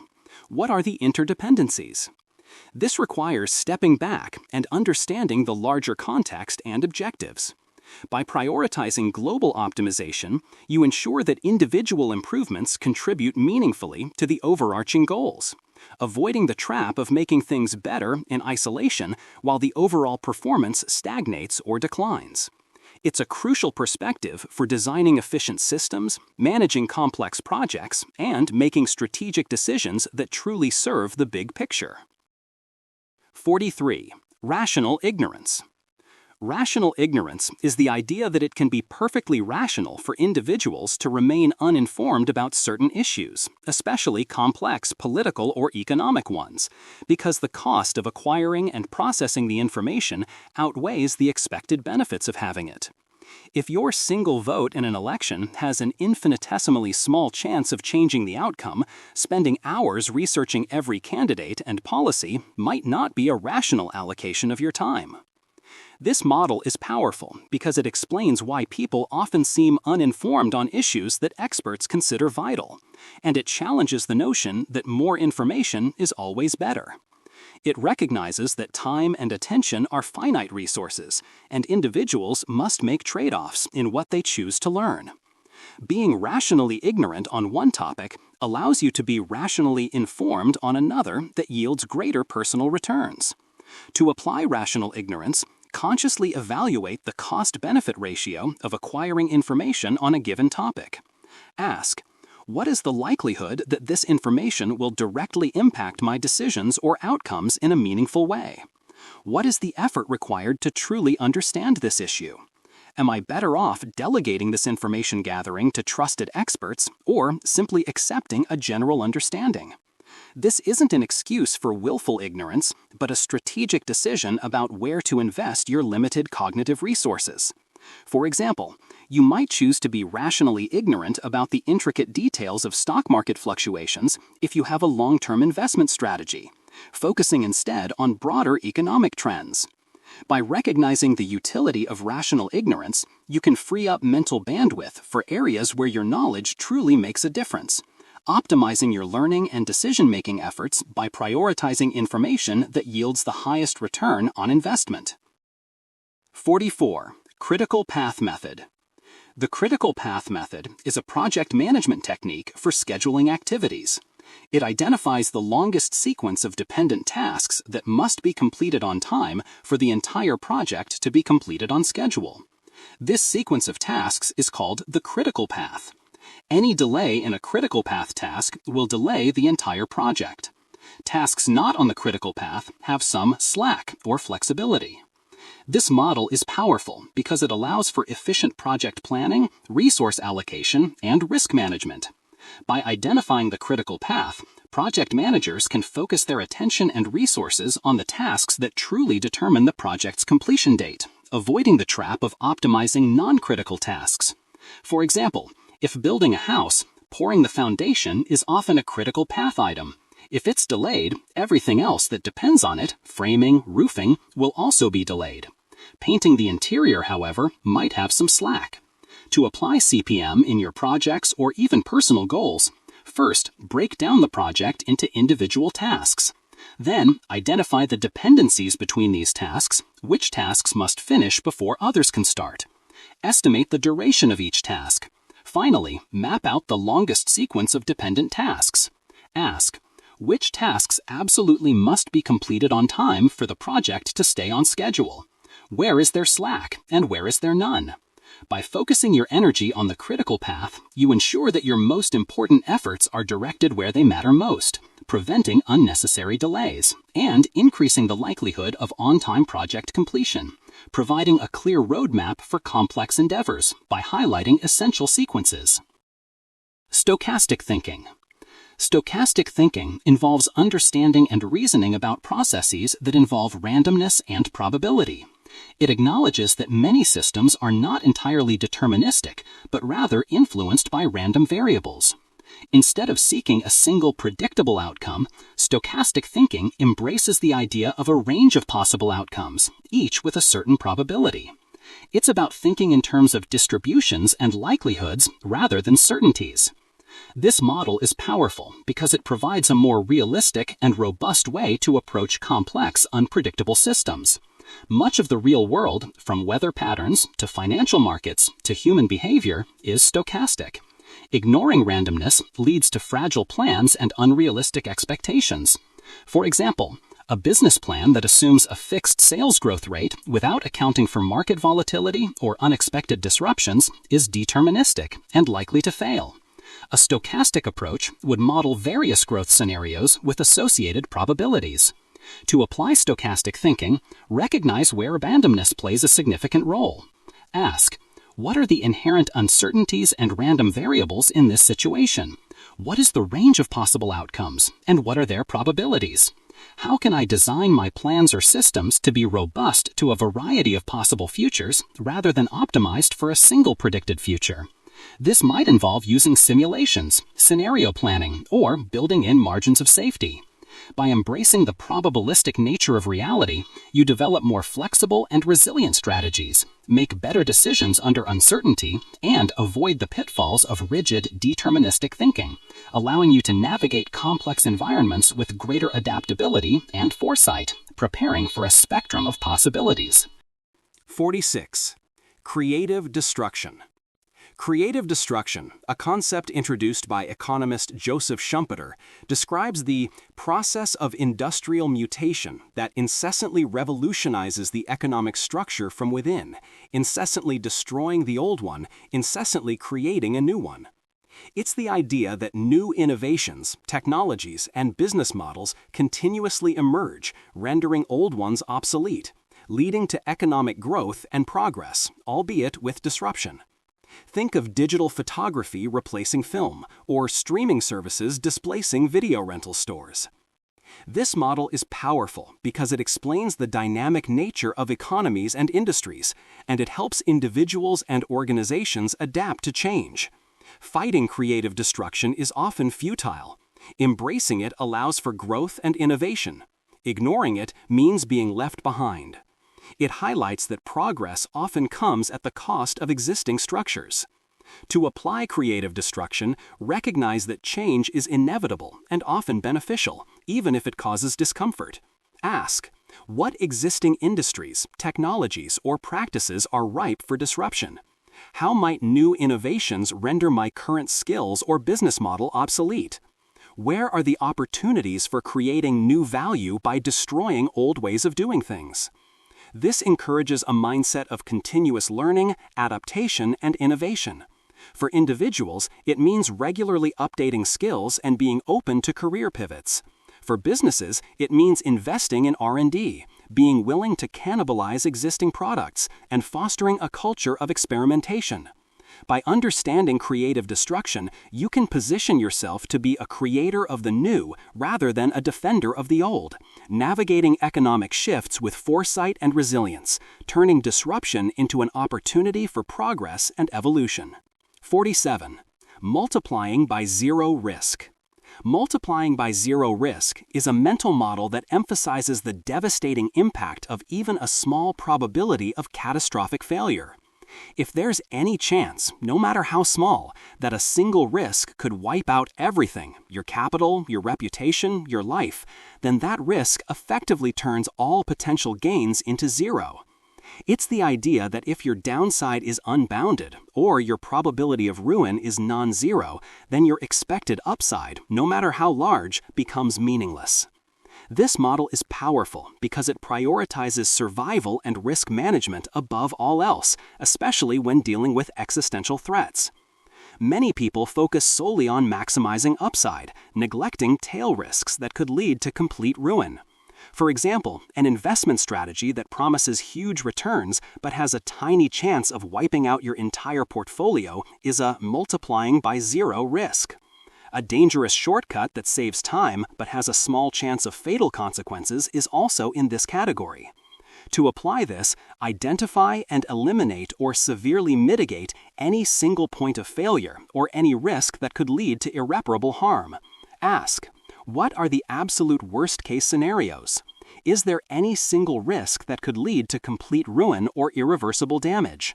How can I never multiply by zero? This involves building in redundancy, maintaining a significant margin of safety, avoiding highly leveraged positions, and having robust emergency plans. It means being extremely conservative when it comes to risks that threaten your core survival or long-term viability.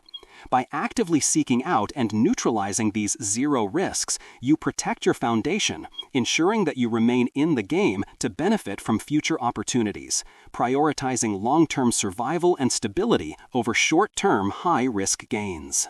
48. Optionality. Optionality is the property of having choices or options available without the obligation to take them. It's about creating situations where you have the right, but not the duty, to take advantage of favorable future conditions, while limiting your downside if conditions turn unfavorable. An option contract in finance is a classic example. You pay a small premium for the right to buy or sell an asset at a certain price, but you don't have to exercise that right. This model is powerful because it allows you to benefit from uncertainty and unpredictability, rather than being harmed by it.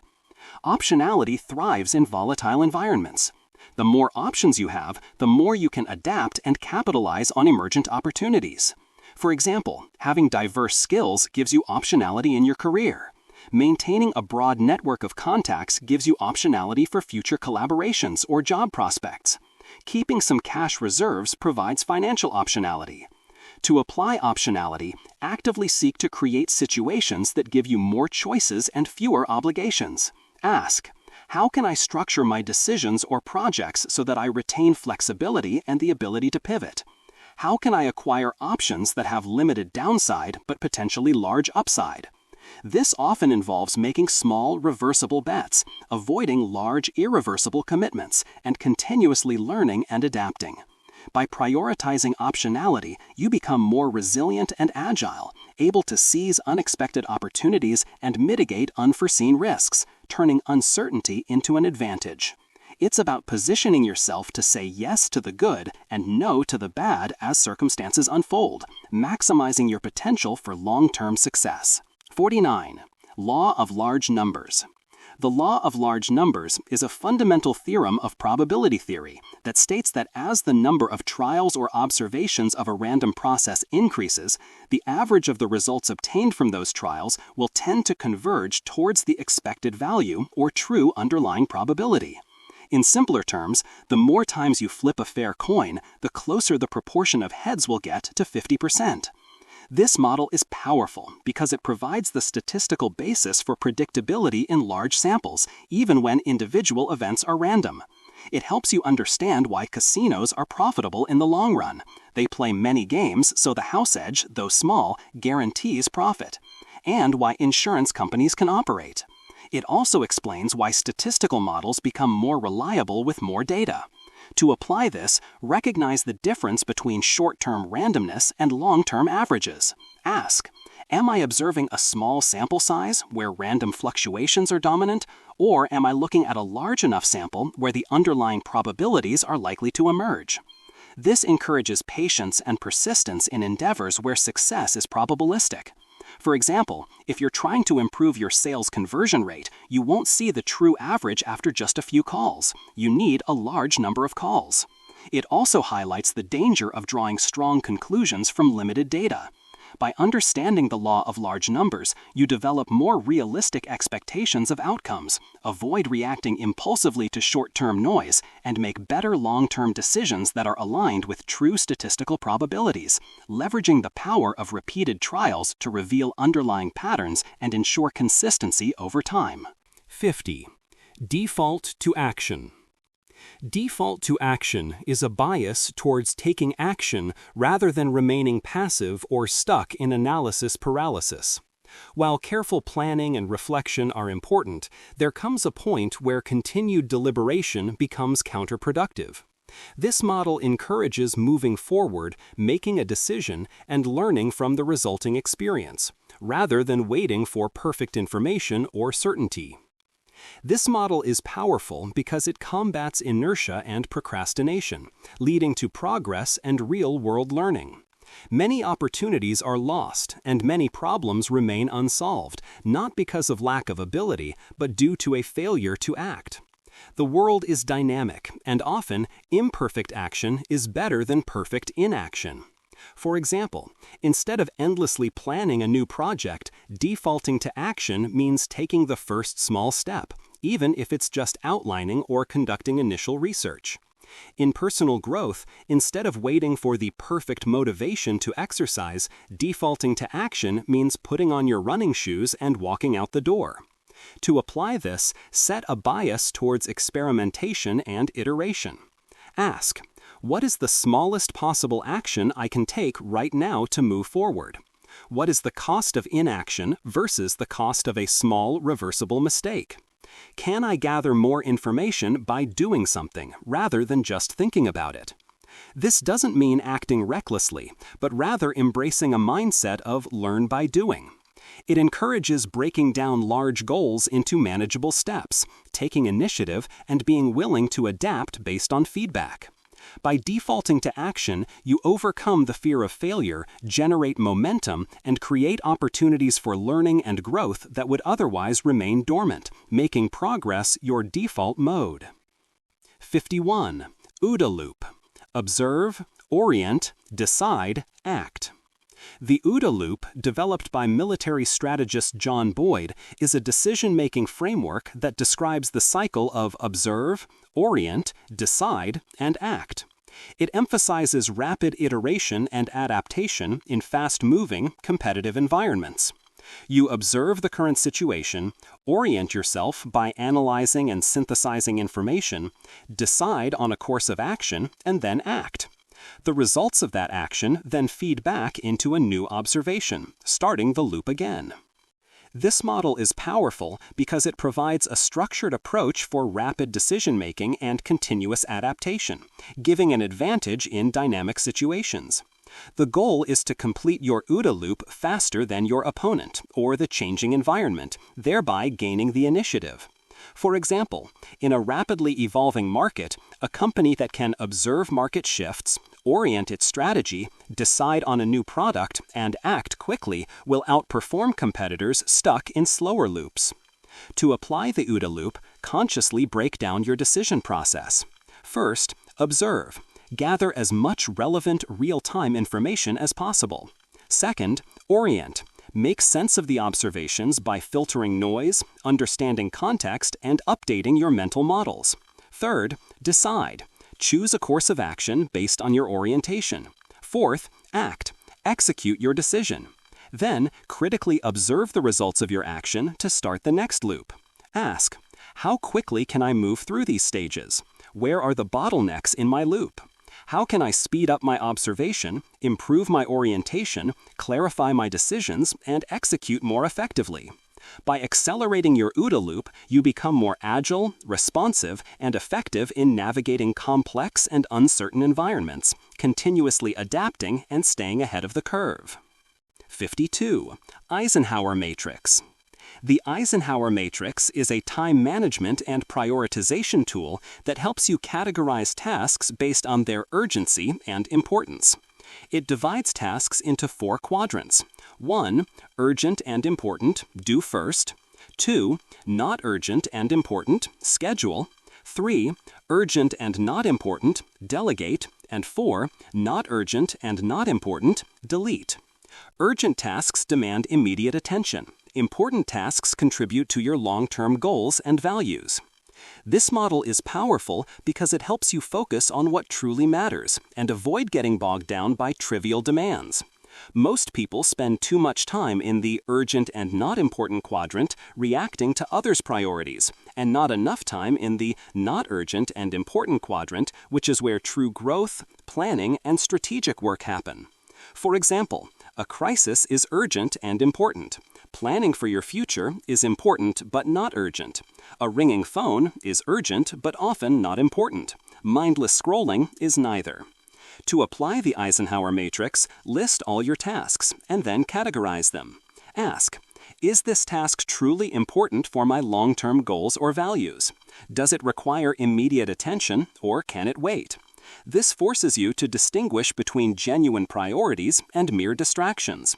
By consciously scheduling time for not urgent and important tasks, you proactively work on your most meaningful objectives, preventing them from becoming urgent crises. By delegating or deleting not important tasks, you free up valuable time and energy and ensure your efforts are consistently aligned with your highest priorities, leading to greater effectiveness and purpose-driven action. 53. Feynman Technique. The Feynman technique is a powerful learning method named after Nobel laureate physicist Richard Feynman. It involves explaining a concept in simple terms as if teaching it to a child. The steps are: 1. Choose a concept. 2. Explain it in simple terms, writing it down. 3. Identify gaps in your explanation. 4. Go back to the source material to fill those gaps. 5. Simplify and use analogies.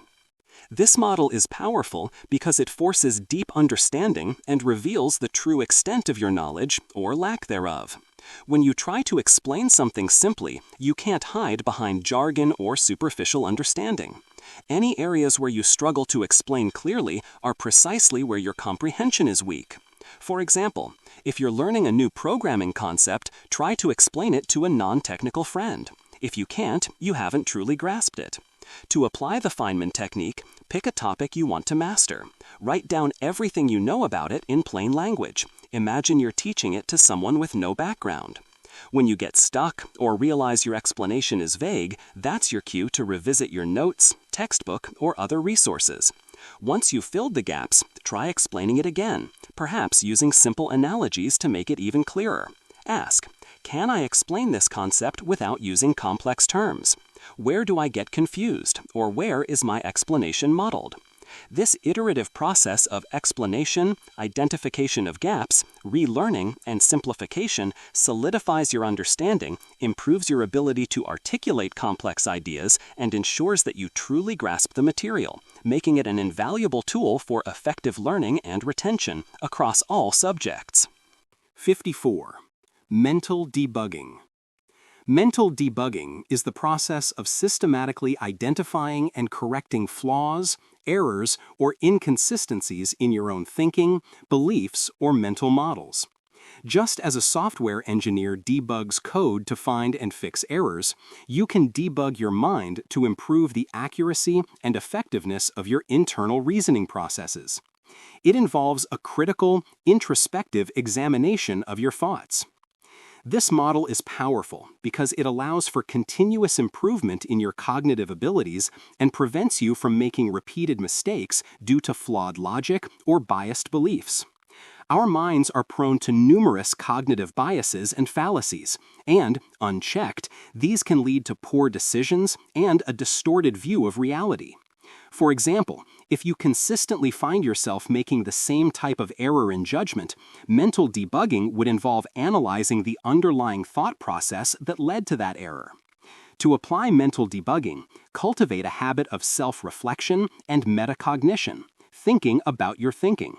When you encounter a problem, a surprising outcome, or a disagreement, pause and analyze your own reasoning. Ask, what assumptions am I making? Is my logic sound? Are there any biases influencing my perspective, e.g., confirmation bias, availability bias? What alternative explanations or perspectives have I not considered? This might involve journaling, discussing your thoughts with a trusted critical friend, or using frameworks like first principles thinking or inversion. By regularly debugging your mental processes, you become more aware of your cognitive blind spots, refine your reasoning skills, and develop more robust and accurate mental models, leading to more effective problem solving and a clearer understanding of yourself and the world. 55. Heuristics awareness. Heuristics are mental shortcuts or rules of thumb that our brains use to make quick decisions and judgments, especially under conditions of uncertainty or limited information. While often efficient and useful, heuristics can also lead to systematic errors or biases. Examples include the availability heuristic, judging likelihood based on ease of recall, or the representativeness heuristic, judging probability based on similarity to a prototype. This model is powerful because it helps you recognize when you're relying on mental shortcuts and when those shortcuts might be leading you astray. Our brains are designed for efficiency, not always for accuracy. Without awareness, you can fall prey to predictable cognitive biases. For example, if you make investment decisions based on recent news stories, availability heuristic, you might overlook more fundamental data. If you judge a person solely on their appearance matching a stereotype, representativeness heuristic, you might miss their true character. To apply heuristics awareness, cultivate a habit of pausing before making important decisions. Ask, am I relying on a gut feeling or a quick rule of thumb here? What are the potential biases associated with this particular heuristic? Is this a situation where accuracy is more important than speed? This doesn't mean abandoning heuristics entirely. They are essential for navigating daily life. But it means being able to switch from fast thinking, System 1, to slow thinking, System 2, when the stakes are high.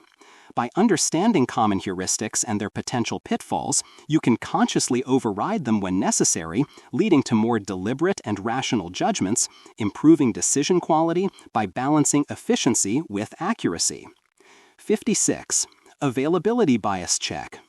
The availability bias, or availability heuristic, is a specific cognitive bias where we tend to overestimate the likelihood or frequency of events that are easily recalled or vivid in our memory. If something is easy to bring to mind, perhaps because it's recent, dramatic, or emotionally charged, we assume it's more common or probable than it actually is. For example, after seeing news reports about plane crashes, people may overestimate the risk of flying, even though car travel is statistically far more dangerous. This model is powerful because it highlights a common source of skewed judgment and helps you guard against making decisions based on distorted perceptions of reality. Our memories are not perfect objective recorders of events, they are influenced by salience, recency, and emotional impact. Unchecked, availability bias can lead to irrational fears, misallocation of resources, and an overemphasis on rare but vivid events. To apply an availability bias check, when making a judgment about frequency or likelihood, consciously ask, is this event truly common, or is it just easy to recall because it was recent, dramatic, or widely publicized? What are the actual statistics or base rates for this phenomenon? Am I being swayed by a compelling anecdote rather than objective data? This encourages you to seek out objective data, statistics, and broader historical trends, rather than relying solely on easily accessible memories or vivid stories. By systematically challenging your initial memory-driven assessments, you can make more accurate judgments about risk and probability, leading to more rational decisions in areas like health, finance, and safety, preventing emotional recall from overriding objective reality. 57. Limited willpower model. The limited willpower model posits that willpower, or self-control, is a finite resource that can be depleted. Every act of self-discipline, resisting temptation, making tough decisions, focusing attention, suppressing emotions, draws from this single pool of mental energy. When your willpower is depleted, you are more susceptible to impulses, procrastination, and making poor choices. This concept is often referred to as ego depletion. This model is powerful because it provides a scientific explanation for why even highly disciplined individuals sometimes succumb to temptation or fail to follow through on their intentions. It highlights that willpower isn't just a character trait, but a mental muscle that can get fatigued. Ignoring this limitation can lead to self-blame and frustration. To apply the limited willpower model, consciously manage your willpower throughout the day. Prioritize tasks that require the most self-control for times when your willpower is highest, often in the morning. Minimize situations that unnecessarily deplete your willpower, e.g., avoiding tempting environments, automating routine decisions. Ask, what tasks or decisions are draining my willpower? How can I conserve this resource for my most important goals? This might involve creating routines, making decisions in advance, or structuring your environment to reduce the need for constant self-control. For example, preparing healthy meals on Sunday reduces willpower demands during the busy week. By understanding and respecting the finite nature of willpower, you can strategically allocate your mental energy, improve self-discipline, and make more consistent progress on your goals, preventing burnout and maximizing your capacity for sustained effort and intentional action. 58. Identity-based habits. Identity-based habits is a framework that suggests the most effective way to change your behavior is not to focus on what you want to achieve, outcome-based habits, or what you need to do, process-based habits, but on who you want to become, identity-based habits. Instead of saying, I want to run a marathon, or I will run every day, you say, I am a runner. Your habits become an embodiment of your desired identity. This model is powerful because it taps into a deeper level of motivation and makes habit formation more sustainable. When your habits are aligned with your self-image, they feel less like chores and more like expressions of who you are. Trying to force a behavior that conflicts with your identity is a constant uphill battle. For example, if you want to eat healthier, shifting from I need to eat salads to I am a healthy eater fundamentally changes your approach and makes healthier choices feel natural. To apply identity-based habits, first, decide what kind of person you want to be. Ask, what are the values and characteristics of that person? What would that person do in this situation? Then, prove it to yourself with small wins. Each time you take an action consistent with your desired identity, you cast a vote for that identity. For example, if you want to be a writer, write a sentence. If you want to be a disciplined person, make your bed. These small actions reinforce the identity. By focusing on becoming the person who naturally performs desired behaviors, you create a powerful internal drive that makes habit change feel authentic and effortless, leading to lasting transformations and deeper personal alignment. 59. Atomic Habits Model. The Atomic Habits Model, popularized by James Clear, breaks down habit formation into 4 simple laws. Make it obvious, make it attractive, make it easy, and make it satisfying. Conversely, to break bad habits, you make them invisible, unattractive, difficult, and unsatisfying. This framework focuses on tiny, incremental changes that compound over time, making habit change achievable and sustainable. This model is powerful because it provides a practical, actionable blueprint for building good habits and breaking bad ones by leveraging human psychology rather than fighting against it. It acknowledges that habits are system problems, not character flaws. For example, if you want to read more, make it obvious, leave a book on your pillow. Make it attractive, read just 1 page. Make it easy, and track your progress. To apply the Atomic Habits Model, analyze the habits you want to build or break through the lens of these 4 laws. For good habits, ask, how can I make the cue for this habit more visible? How can I make the habit more appealing? How can I reduce the friction to start this habit? How can I reward myself immediately after completing it? For bad habits, ask the inverse. How can I hide the cue? How can I make it less appealing? How can I make it harder to do? How can I add an immediate punishment or consequence? By systematically manipulating your environment and leveraging these psychological levers, you can design systems that make good habits inevitable and bad habits impossible. This approach emphasizes consistency over intensity, recognizing that small, atomic changes, when compounded, lead to remarkable results over time, making habit formation a clear, repeatable process for personal growth. 60. Growth mindset. A growth mindset, a concept developed by Carol Dweck, is the belief that your abilities, intelligence, and talents are not fixed traits, but can be developed and improved through dedication, hard work, and learning. People with a growth mindset embrace challenges, see effort as a path to mastery, learn from criticism, and find inspiration in the success of others. They believe their potential is limitless. This model is powerful because it fosters resilience, a love of learning, and a proactive approach to self-improvement. In contrast, a fixed mindset believes abilities are innate and unchangeable, leading to a fear of failure, avoidance of challenges, and a tendency to give up when things get difficult. A growth mindset allows you to view setbacks as opportunities for learning, rather than evidence of inadequacy. For example, someone with a growth mindset who fails a test will analyze what went wrong and study harder, while someone with a fixed mindset might conclude they aren't smart enough and give up. To apply a growth mindset, consciously reframe challenges and failures. Ask, what can I learn from this? How can I improve my strategy? What effort can I put in to develop this skill? Focus on the process of learning rather than solely on the outcome. Praise effort and strategy, not just intelligence or talent. By adopting a growth mindset, you unlock your full potential, cultivate a lifelong love of learning, and become more resilient in the face of adversity, transforming obstacles into stepping stones for continuous personal and professional development, embracing the journey of becoming. 61. Fixed mindset awareness.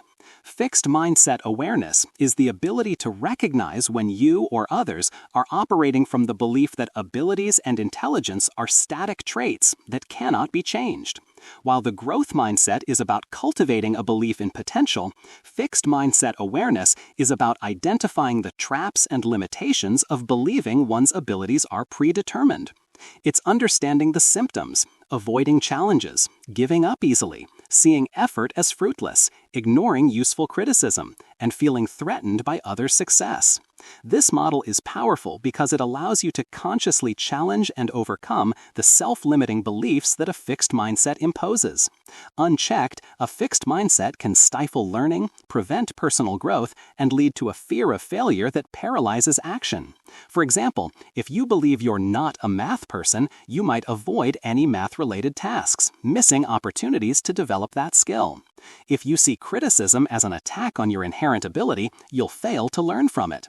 To apply fixed mindset awareness, pay attention to internal dialogue and external reactions. Ask, am I avoiding this challenge because I fear looking incompetent?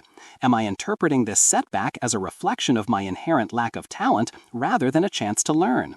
Am I feeling threatened by someone else's success instead of inspired? When you catch yourself or others expressing fixed mindset beliefs, for example, I'm just not good at that, or that's just how I am, actively reframe them towards a growth-oriented perspective.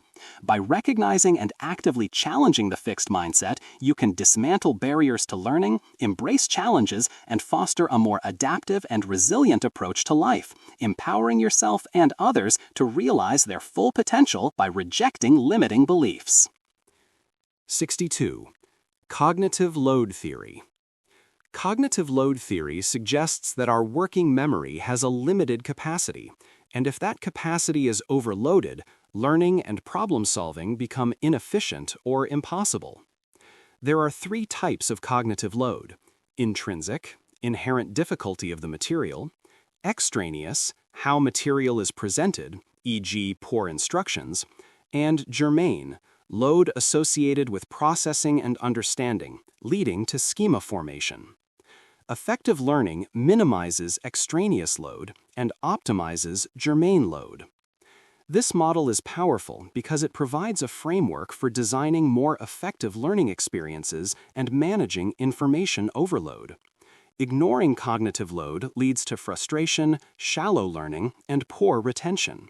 For example, trying to learn a complex topic from a poorly organized textbook with too many distractions, high extraneous load, will be much harder than learning the same topic from a clear, concise resource.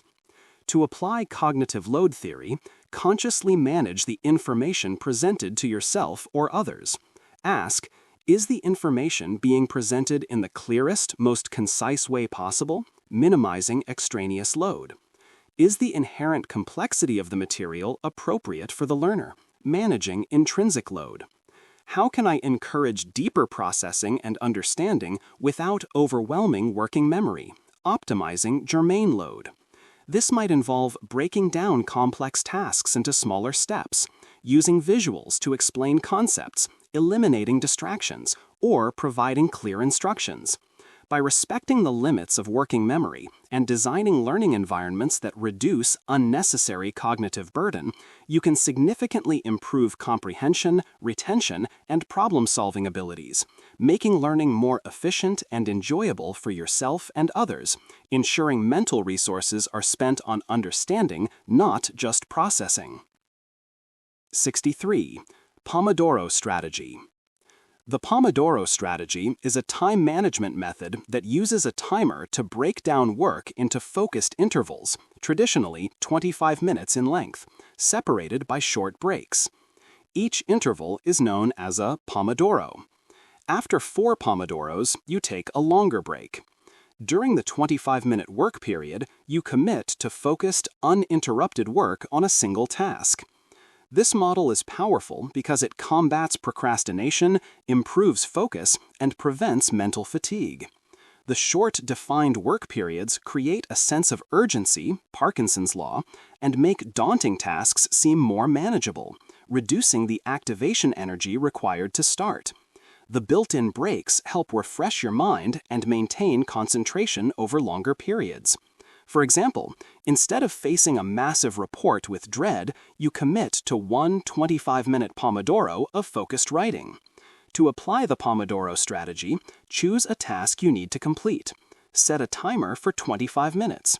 Work intensely on that task until the timer rings. When it rings, immediately take a 5-minute break. Stretch, walk, grab water. After 4 Pomodoros, take a longer break, 20 to 30 minutes. During the 25-minute work block, eliminate all distractions. Turn off notifications, close irrelevant tabs. If a new idea or task comes to mind, jot it down to address later, but immediately return to your primary task. By structuring your work in these focused sprints, you train your attention span, improve your ability to concentrate, and manage your mental energy more effectively, leading to increased productivity and a more sustainable work rhythm, making even challenging tasks feel less overwhelming and more achievable. 64. Structured procrastination. Structured procrastination is a clever strategy that leverages the natural tendency to procrastinate by using it productively. Instead of fighting procrastination, you embrace it by creating a hierarchy of tasks where the most important but daunting tasks are at the top. Then you procrastinate on those top priority tasks by working on other, slightly less important but still valuable tasks that you would otherwise put off. This model is powerful because it allows you to get things done even if you are a natural procrastinator. It turns a seemingly negative trait into a positive force. The key is that the tasks you procrastinate with are still productive and meaningful, just not the absolute highest priority. For example, if you have a huge, intimidating project due, you might procrastinate on it by finally cleaning your office, replying to important emails, or catching up on administrative tasks that have been lingering. These are still valuable accomplishments, even if they aren't the big one. To apply structured procrastination, make a list of all the tasks you need to do, ranking them by importance. Put the truly daunting, highest priority task at the very top. Then, instead of forcing yourself to work on it, choose a task from slightly lower down the list. Something productive and beneficial, but not the absolute most important. Ask, what important but not terrifying task can I use to procrastinate on my most daunting item? This allows you to feel productive, build momentum, and clear your plate of other responsibilities, often making the top priority task less intimidating when you eventually get to it. By strategically channeling your procrastination, you ensure that you're always getting something valuable done rather than simply wasting time, maximizing productivity even with a procrastinatory inclination. 65. Zone of Proximal Development. The zone of proximal development, ZPD, is a concept from educational psychology introduced by Lev Vygotsky, describing the sweet spot for learning. It's the difference between what a learner can do independently and what they can achieve with guidance and encouragement from a more knowledgeable other, e.g., a teacher, mentor, or peer. Tasks within the ZPD are challenging enough to be engaging, but not so difficult as to be overwhelming. This model is powerful because it provides a framework for optimizing learning and skill acquisition. Learning tasks that are too easy lead to boredom and stagnation, while tasks that are too hard lead to frustration and giving up. The ZPD represents the ideal level of challenge where growth is maximized. For example, a child learning to ride a bike is in their ZPD when an adult holds the seat, providing just enough support until they can balance themselves. To apply the zone of proximal development, identify tasks or skills that are just beyond your current independent capability. Seek out mentors, teachers, or resources that can provide the necessary scaffolding and support. Ask, what is the next logical step in my learning that is challenging but achievable with some help? Where can I find the right guidance to bridge the gap between what I know and what I need to learn? This encourages a strategic approach to learning, focusing on continuous, incremental challenges rather than attempting massive leaps. By consistently operating within your ZPD, you ensure that your learning efforts are efficient, effective, and continuously expanding your capabilities, leading to sustainable skill development and mastery. 66. Minimum effective dose. The minimum effective dose, MED, is the smallest amount of intervention or effort required to produce the desired outcome. It's the concept of doing just enough to get the job done and no more. For example, to boil water, you need to reach 100 degrees Celsius. Heating it to 101 degrees provides no additional benefit. The MED for exercise might be 30 minutes of brisk walking. Doing 3 hours might be excessive and lead to burnout.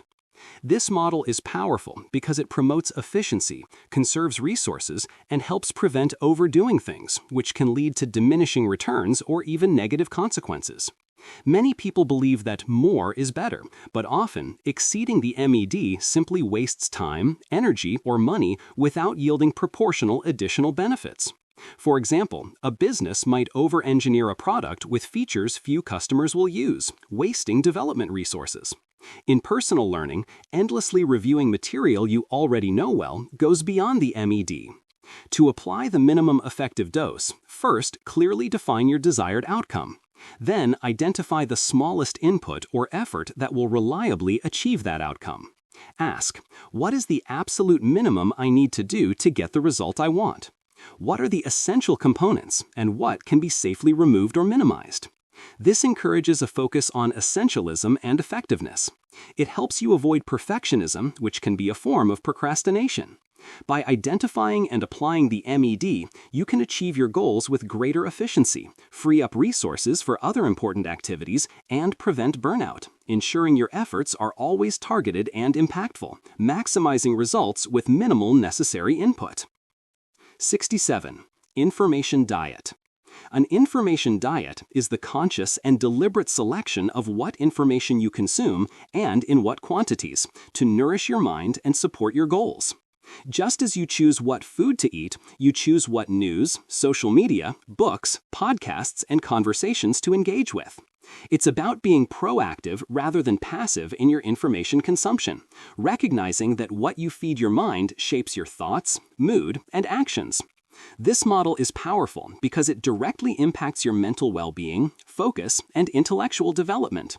In an age of information overload, a poor information diet can lead to anxiety, distraction, distorted perceptions of reality, and a lack of focus on what truly matters. Conversely, a healthy information diet can fuel creativity, knowledge, and positive action. For example, constantly consuming sensationalized news might lead to chronic stress, while deliberately seeking out inspiring biographies or educational content can foster growth. To apply an information diet, audit your current information intake. Ask, what information am I consuming daily? How does it make me feel? Does it align with my goals and values? Is it high quality, relevant, and actionable? Or is it mostly noise and distraction? Then consciously curate your inputs. This might involve unsubscribing from irrelevant newsletters, unfollowing distracting social media accounts, setting specific times for news consumption, or prioritizing books and documentaries over passive entertainment. By intentionally shaping your information environment, you protect your mental space, improve your focus, and ensure that your mind is nourished with content that supports your aspirations, leading to greater clarity, well-being, and intellectual growth. 68. Dopamine regulation.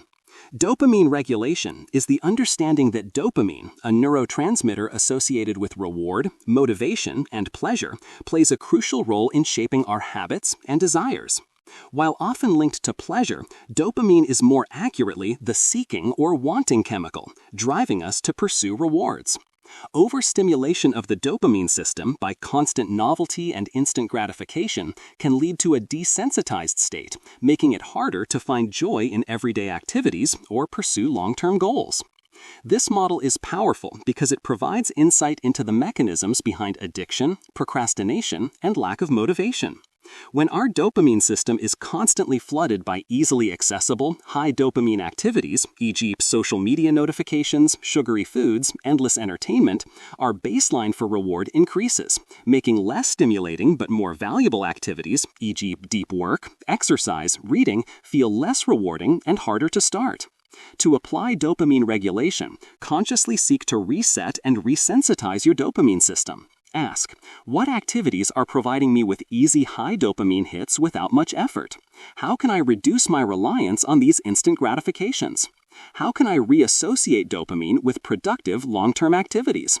This might involve dopamine fasts, temporarily abstaining from highly stimulating activities, delaying gratification, or intentionally engaging in activities that require effort before reward. For example, instead of checking your phone first thing in the morning, do a difficult task.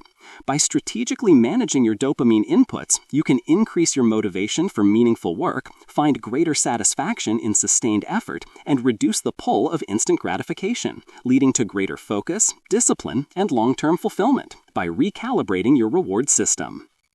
69. Emotional regulation model.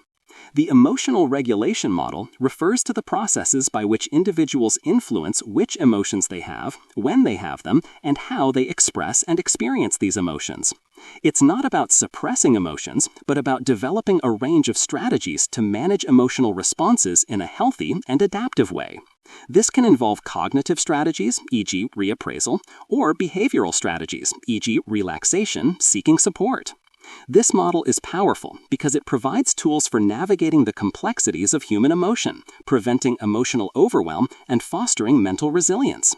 Unregulated emotions can lead to impulsive decisions, strained relationships, and chronic stress. Effective emotional regulation, conversely, allows for clearer thinking, healthier interactions, and a greater sense of well-being. For example, if you feel a surge of anger, an unregulated response might be to lash out. An emotionally regulated response might involve pausing, taking deep breaths, and reappraising the situation before reacting. To apply emotional regulation, first develop awareness of your emotional states. Ask, what am I feeling right now? What triggered this emotion? Then choose a strategy. This might include cognitive reappraisal, changing how you think about a situation, expressive suppression, temporarily holding back an inappropriate response, distraction, mindfulness, or seeking social support. It's about building a toolkit of responses. By consciously practicing emotional regulation techniques, you gain greater control over your internal landscape, improve your ability to respond thoughtfully rather than react impulsively, and cultivate stronger, more stable emotional health, leading to better decision-making and more harmonious relationships. 70. Stoic dichotomy of control. The Stoic dichotomy of control is a core principle of Stoic philosophy, which states that some things are within our control and others are not. Our opinions, impulses, desires, and aversions are within our control. Our body, possessions, reputation, and external events are not. The model suggests that peace of mind and effectiveness comes from focusing our energy and attention solely on what we can control and accepting with equanimity what we cannot. This model is powerful because it provides a profound framework for managing anxiety, frustration, and helplessness. Much of our suffering comes from worrying about things outside our sphere of influence. By clearly delineating what is and isn't in our control, we can redirect our efforts more productively. For example, you cannot control the weather, the economy, or other people's opinions. You can control your attitude towards these things, your effort, and your reactions. To apply the Stoic dichotomy of control, when faced with a challenge or concern, consciously categorize its components. Ask, is this within my control? If yes, what specific actions can I take? If no, how can I accept this reality and adjust my internal response? This doesn't mean becoming passive. It means taking effective action where possible and cultivating inner serenity where action is futile. By consistently applying this model, you reduce unnecessary stress, prevent emotional distress over external events, and empower yourself to focus on what truly matters, your own character, actions, and judgments, leading to greater resilience, tranquility, and a more focused approach to life's challenges. 71. Hedonic adaptation. Hedonic adaptation, also known as the hedonic treadmill, describes the observed tendency of humans to quickly return to a relatively stable level of happiness despite major positive or negative life changes. After a significant event, like winning the lottery or becoming paralyzed, people tend to experience an initial surge or dip in happiness. But over time, they adapt to the new circumstances and their happiness levels revert towards their baseline.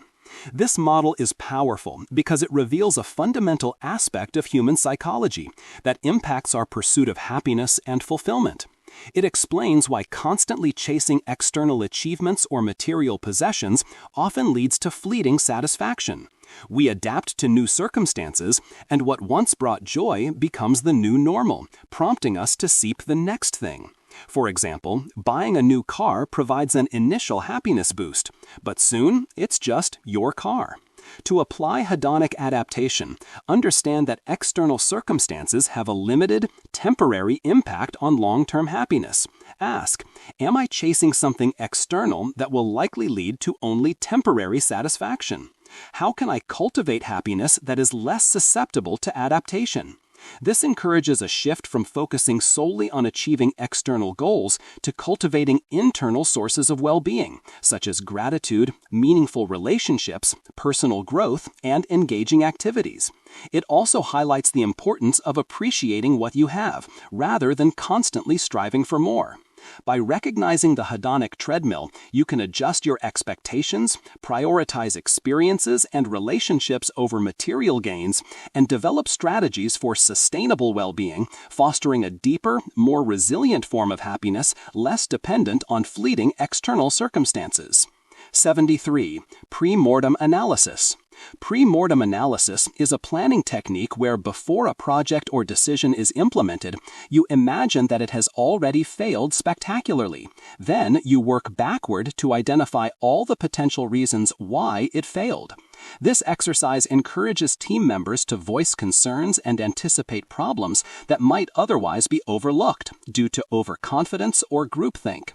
This model is powerful because it helps uncover hidden risks and vulnerabilities, allowing for proactive mitigation strategies.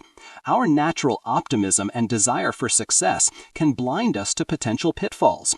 A pre-mortem legitimizes pessimism in a structured way, enabling a more thorough risk assessment without the emotional baggage of actual failure. For example, before launching a new product, a team might imagine it flopped entirely. Why? Poor marketing, technical glitches, competitor launch, economic downturn. To apply pre-mortem analysis, gather your team or reflect individually before a major undertaking. Announce that the project has failed completely. Then ask everyone to write down every conceivable reason for the failure, no matter how likely or unlikely. Encourage creativity and honesty. Once a comprehensive list of potential failure points is generated, the team can then work backward to develop preventative measures or contingency plans for each identified risk. This shifts the mindset from how can we succeed to how could we fail and what can we do about it. By systematically exploring worst-case scenarios, you strengthen your plans, build resilience, and increase the likelihood of actual success by proactively addressing potential pitfalls before they materialize. 74. Postmortem review.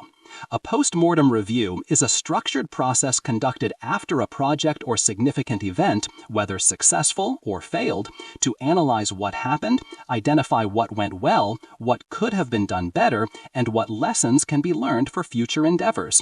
It's a critical component of a learning organization and a commitment to continuous improvement.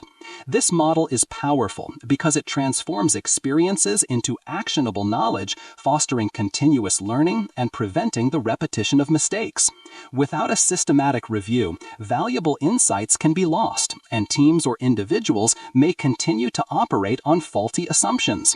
For example, after a product launch, a postmortem would evaluate sales figures, customer feedback, and team performance, identifying successes to replicate and failures to avoid. To apply a postmortem review, gather relevant stakeholders shortly after the event's completion. Create a safe environment for honest discussion. Ask, what were our original goals? What actually happened? What went well and why? What didn't go well and why? What could we do differently next time? What specific actions or changes should we implement based on these learnings? Document these findings and ensure they are communicated and integrated into future planning. This process helps solidify best practices, uncover systemic issues, and refine processes. By regularly conducting postmortem reviews, you cultivate a culture of reflection and improvement, ensuring that every experience, positive or negative, contributes to future success, maximizing learning from both triumphs and setbacks. 74. Root cause analysis, 5 whys. Root cause analysis, often facilitated by the 5 whys technique, is a systematic method for exploring the underlying causes of a problem rather than just addressing its symptoms. The 5 whys involve repeatedly asking why about a problem until you identify the fundamental, non-obvious cause that, if removed, would prevent the problem from recurring. It's a simple yet powerful way to dig beneath the surface. This model is powerful because it prevents superficial fixes and ensures that interventions address the true source of a problem, leading to more sustainable and effective solutions. Fixing symptoms without addressing root causes is like bailing water from a leaky boat without patching the hole. The problem will keep returning. For example, if a machine stops working, asking why might lead to, why did it stop? Because the circuit overloaded. 2. Why did the circuit overload? Because the motor was overworked. 3. Why was the motor overworked? Because it wasn't properly maintained. 4. Why wasn't it properly maintained? Because we lack a maintenance schedule. 5. Why do we lack a maintenance schedule? Because we prioritize immediate production over preventative measures. The root cause is the lack of a maintenance culture, not just a circuit overload. To apply the 5 whys, start with the problem statement and ask, why did this happen, for each subsequent answer, continuing until you reach a fundamental cause. The number 5 is a guideline. You might need more or fewer. By systematically drilling down, you uncover the foundational issues, enabling you to implement targeted solutions that truly resolve problems, rather than just patching over their manifestations. 76. Mental simulation. Mental simulation is the cognitive process of imagining or rehearsing a scenario, event, or action in your mind before it actually happens. It involves playing out different possibilities, anticipating outcomes, and envisioning your responses. This can range from mentally practicing a presentation to visualizing the steps of a complex project or rehearsing a difficult conversation.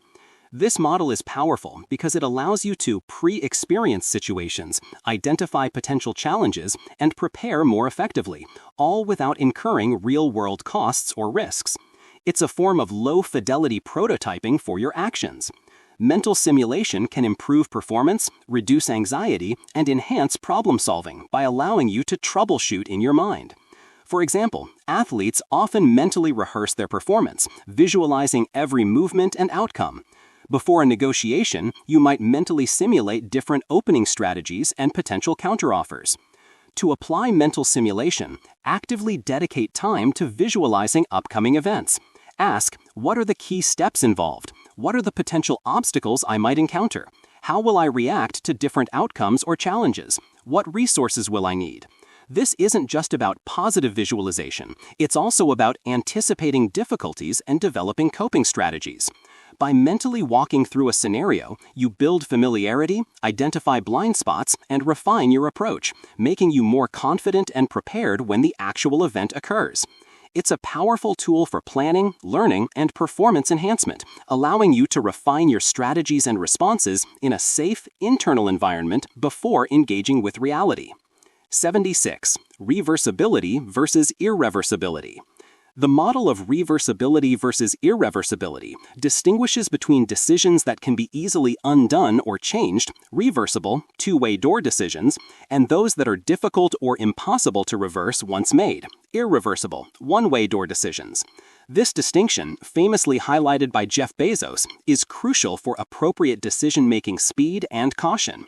This model is powerful because it guides you in allocating appropriate levels of deliberation and risk. Treating an irreversible decision as if it were reversible can lead to catastrophic consequences. Conversely, treating a reversible decision as irreversible can lead to analysis paralysis and missed opportunities. For example, choosing what to eat for dinner is a reversible decision. If you don't like it, you can choose something else tomorrow. Choosing to get married or launch a satellite into space are largely irreversible decisions. To apply this, categorize your decisions. Ask, can I easily undo this decision if it turns out to be wrong? What would be the cost, time, and effort to reverse this? If it's a reversible, two-way door decision, make it quickly and be prepared to iterate and adjust based on feedback. If it's an irreversible, one-way door decision, slow down, gather more information, conduct more analysis, seek diverse opinions, and consider a pre-mortem. By consciously distinguishing between these two types of decisions, you can optimize your decision-making process, moving quickly when appropriate and exercising caution when necessary, preventing both reckless action and unnecessary procrastination, ensuring your approach matches the gravity of the choice. 77. Scarcity mental trap. The scarcity mental trap is the cognitive bias where perceiving something as scarce or limited makes it seem more desirable or valuable, often leading to irrational decisions. This trap exploits our fear of missing out, FOMO, and the psychological principle that things that are hard to get are often better. Examples include limited time offers, only X left in stock, or exclusive access. This model is powerful because it explains why we often rush into decisions, overpay for things, or prioritize items that aren't truly important, simply because they appear scarce. Marketers heavily leverage this trap. When caught in the scarcity trap, our rational faculties can be overridden by a primal urge to acquire the limited item regardless of its actual utility or value. For example, buying a product you don't need just because it's on a flash sale for a limited time. To apply scarcity mental trap awareness, consciously pause when you feel the pressure of limited availability. Ask, is this item genuinely valuable to me, or am I only desiring it because it's scarce? What is its true worth, independent of its perceived scarcity? Am I being rushed into a decision that I would otherwise deliberate on? This helps you to step back, evaluate objectively, and avoid impulsive purchases or commitments driven by manufactured urgency. By recognizing the psychological manipulation of scarcity, you can make more rational choices, resist undue pressure, and prioritize your true needs and values over the artificial allure of limited offers, protecting your resources and making decisions aligned with your genuine preferences rather than external pressures. 78. Perspective switching. Perspective switching is the ability to consciously shift your viewpoint and consider a situation from different angles, roles, or time frames. Instead of being locked into your own immediate perspective, you deliberately imagine how someone else, e.g., a colleague, a customer, a competitor, a critic, might see things, or how the situation might look in the past or future.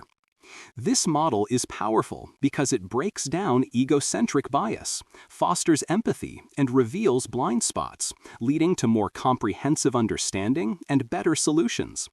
Many conflicts and misunderstandings arise from a failure to appreciate other viewpoints. For example, if you're struggling with a team member, imagining the situation from their perspective might reveal their pressures or motivations. To apply perspective switching, actively force yourself to adopt different viewpoints. Ask, how would X person, my boss, my customer, my child, my competitor, see the situation? What are their interests, fears, and goals? How would I view this problem 5 years from now? What if I were completely new to this situation, with no prior knowledge? This can also involve imagining the opposite of your current belief, or considering the perspective of someone with radically different values.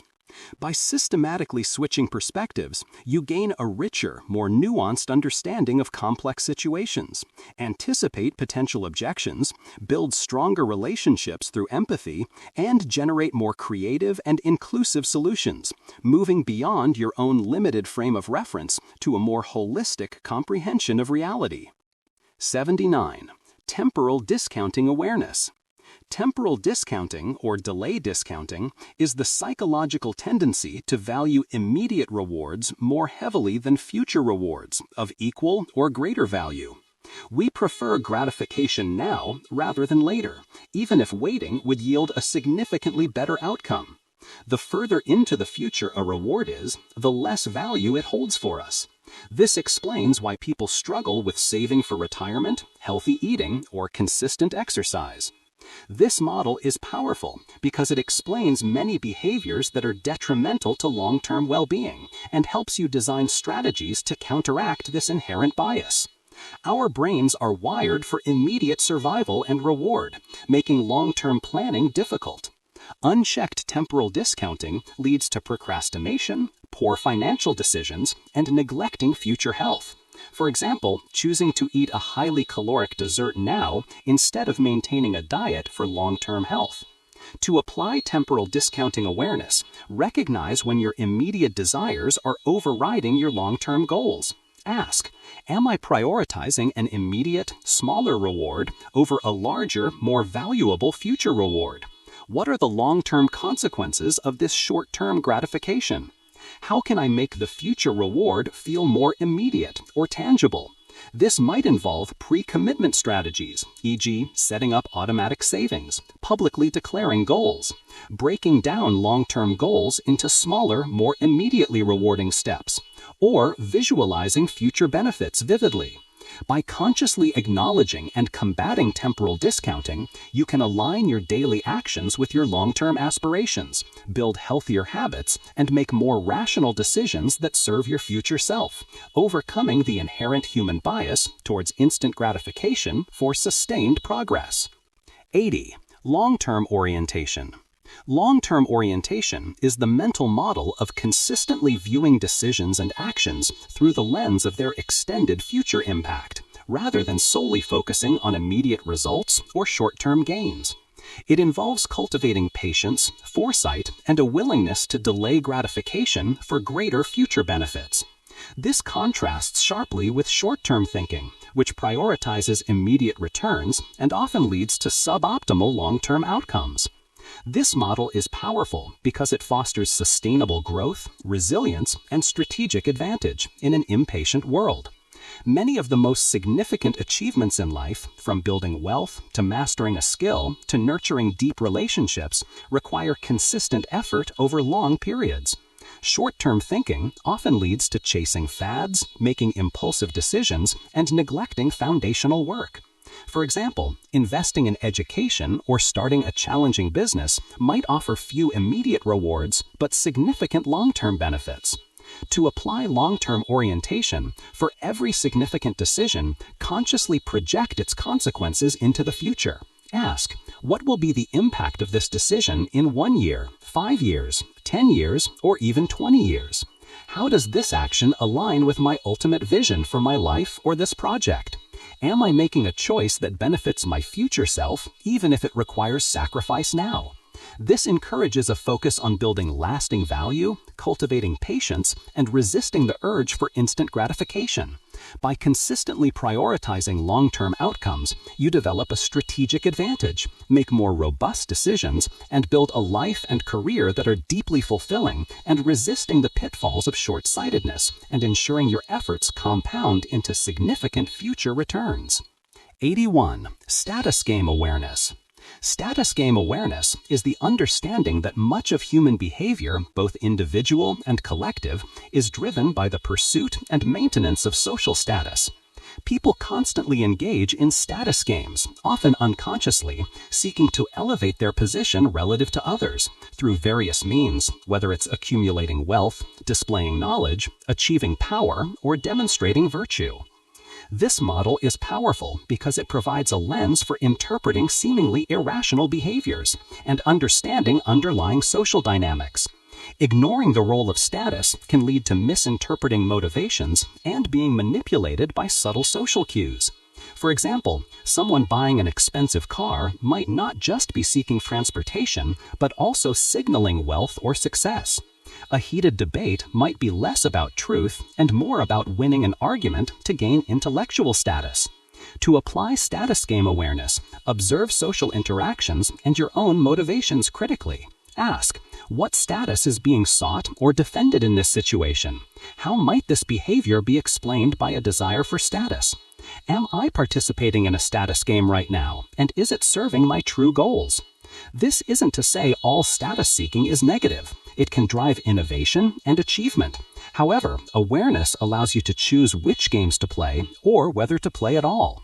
By recognizing the pervasive influence of status, you can better understand social hierarchies, navigate complex group dynamics, and make more conscious choices about your own actions and aspirations, preventing you from being unconsciously driven by external validation and allowing you to pursue more authentic forms of fulfillment. 82. Ladder of inference. The ladder of inference is a mental model that describes the unconscious steps we take to move from observed facts to a decision or action.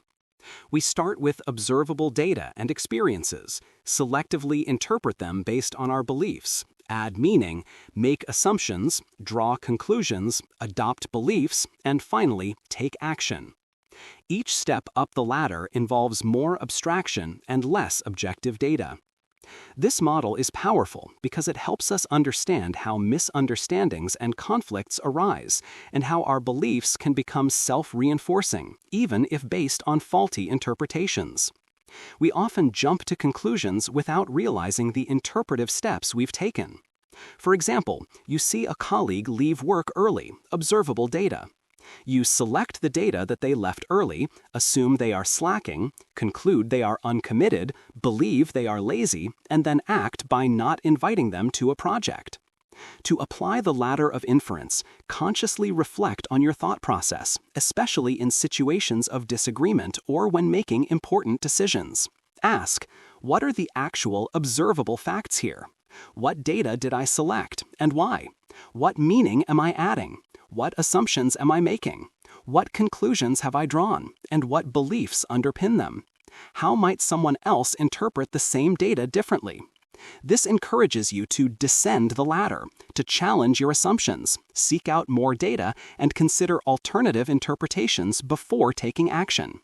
By becoming aware of these unconscious steps, you can improve communication, reduce conflict, and make more accurate judgments by grounding your decisions in observable reality rather than unexamined assumptions and beliefs. 83. Tragedy of the Commons Awareness.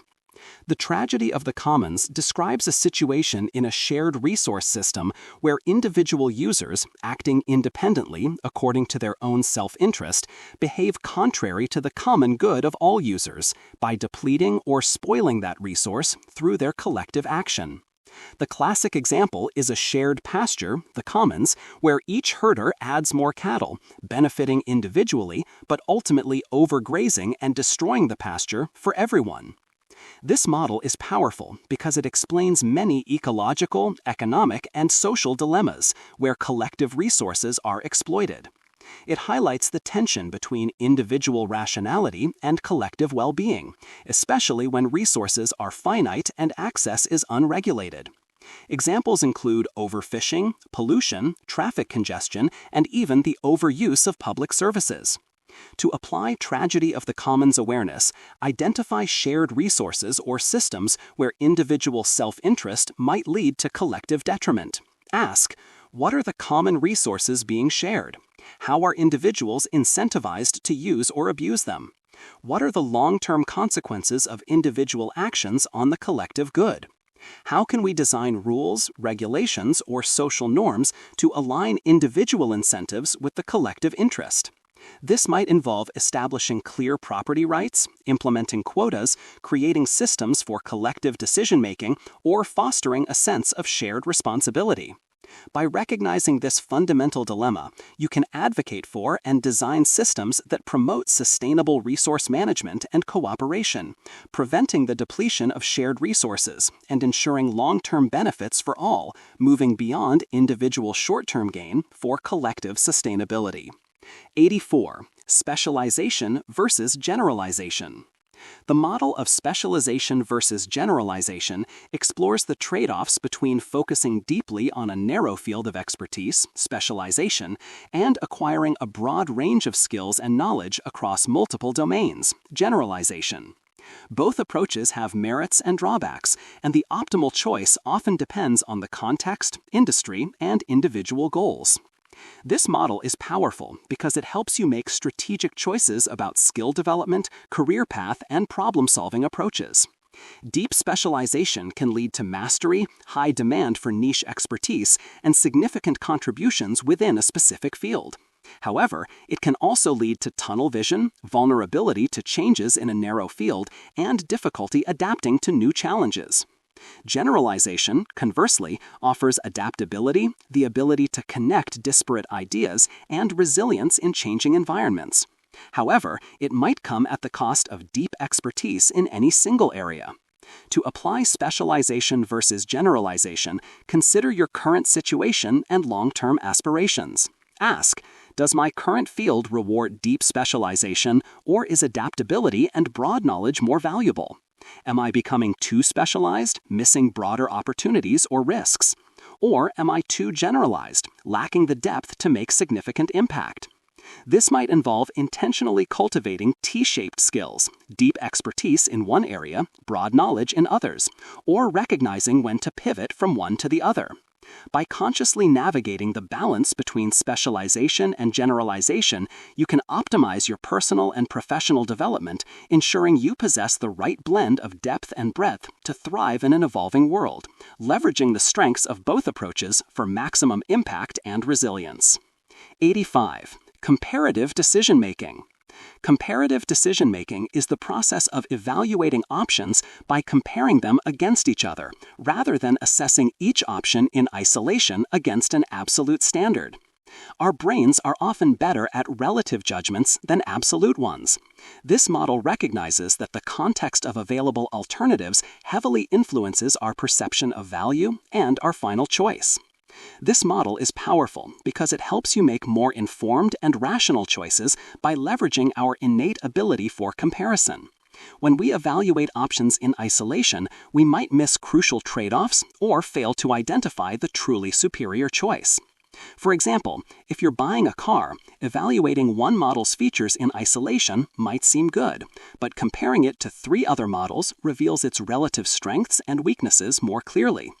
To apply comparative decision-making, whenever possible, present yourself with multiple options simultaneously. Ask, how does option A compare to option B on key criteria?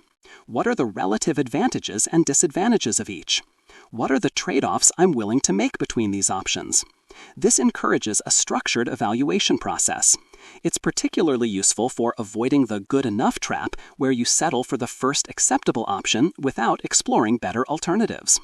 By consciously setting up comparative evaluations, you gain a clearer understanding of the true value proposition of each, enabling you to select the most optimal path by weighing relative merits and making deliberate trade-offs, leading to more satisfying and effective outcomes.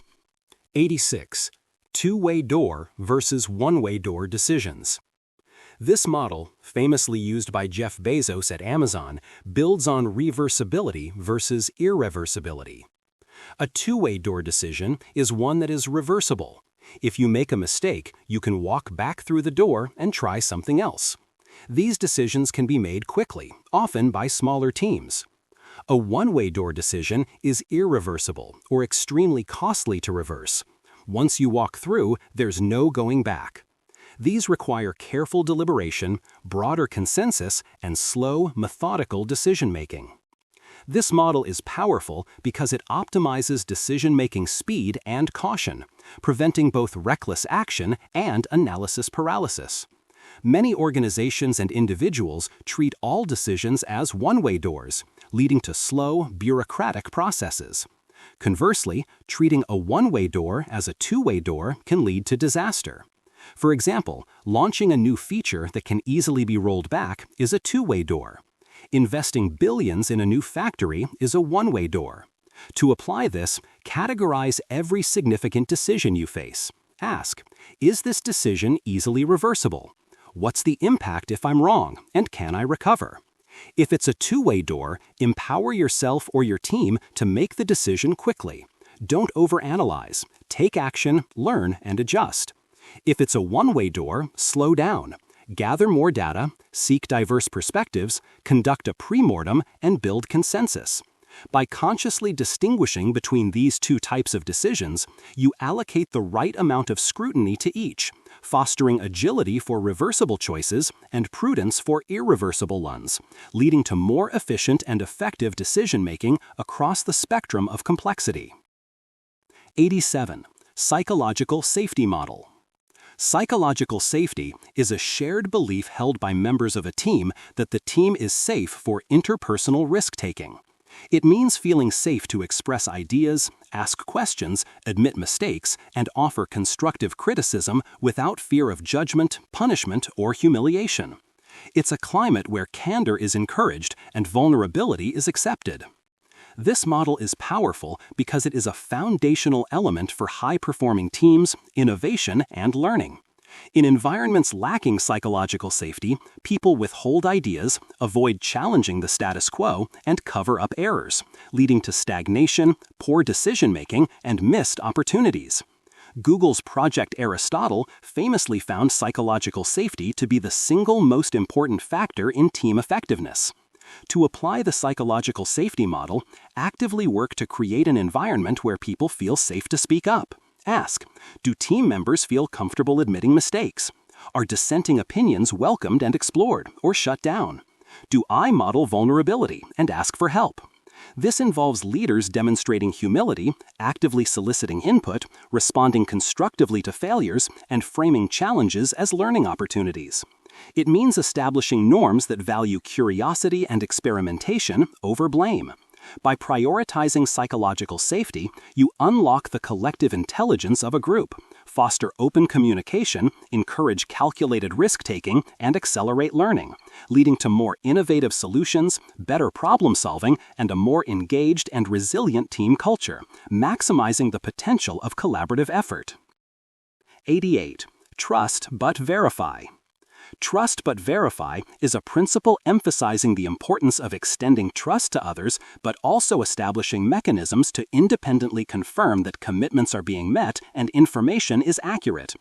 It's about combining an open, cooperative stance with a healthy dose of critical assessment and accountability.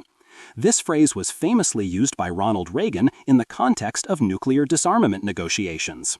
This model is powerful because it allows for cooperation and efficient delegation while simultaneously guarding against deception, error, or complacency. Blind trust can lead to exploitation or significant problems when things go wrong. Excessive verification, on the other hand, can breed mistrust and inefficiency. The balance is key. For example, you might trust a colleague to complete a task, but you also schedule a check-in meeting or ask for updates. You trust a news source, but you cross-reference with other sources. To apply trust but verify, approach interactions with an initial stance of trust, assuming good intent. However, also implement reasonable, non-intrusive methods to confirm outcomes or information. Ask, what are the critical elements that need verification? What is the simplest, most respectful way to confirm this? Is my verification process proportionate to the risk? This might involve setting clear expectations, asking for evidence of progress, or conducting periodic audits. By balancing trust with a pragmatic approach to verification, you build stronger, more reliable relationships, assure accountability, and protect yourself from unnecessary risks, fostering productive collaboration while maintaining a realistic understanding of human fallibility and ensuring desired outcomes are truly achieved. 89. Shoshin, beginner's mind.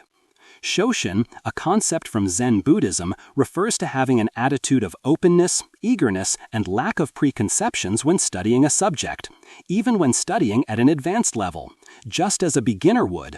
It's about approaching every situation with curiosity and humility as if seeing it for the first time, free from the weight of past experiences or assumed knowledge.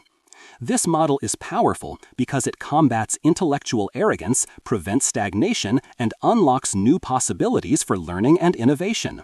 When we believe we already know something, we stop truly observing, listening, and questioning.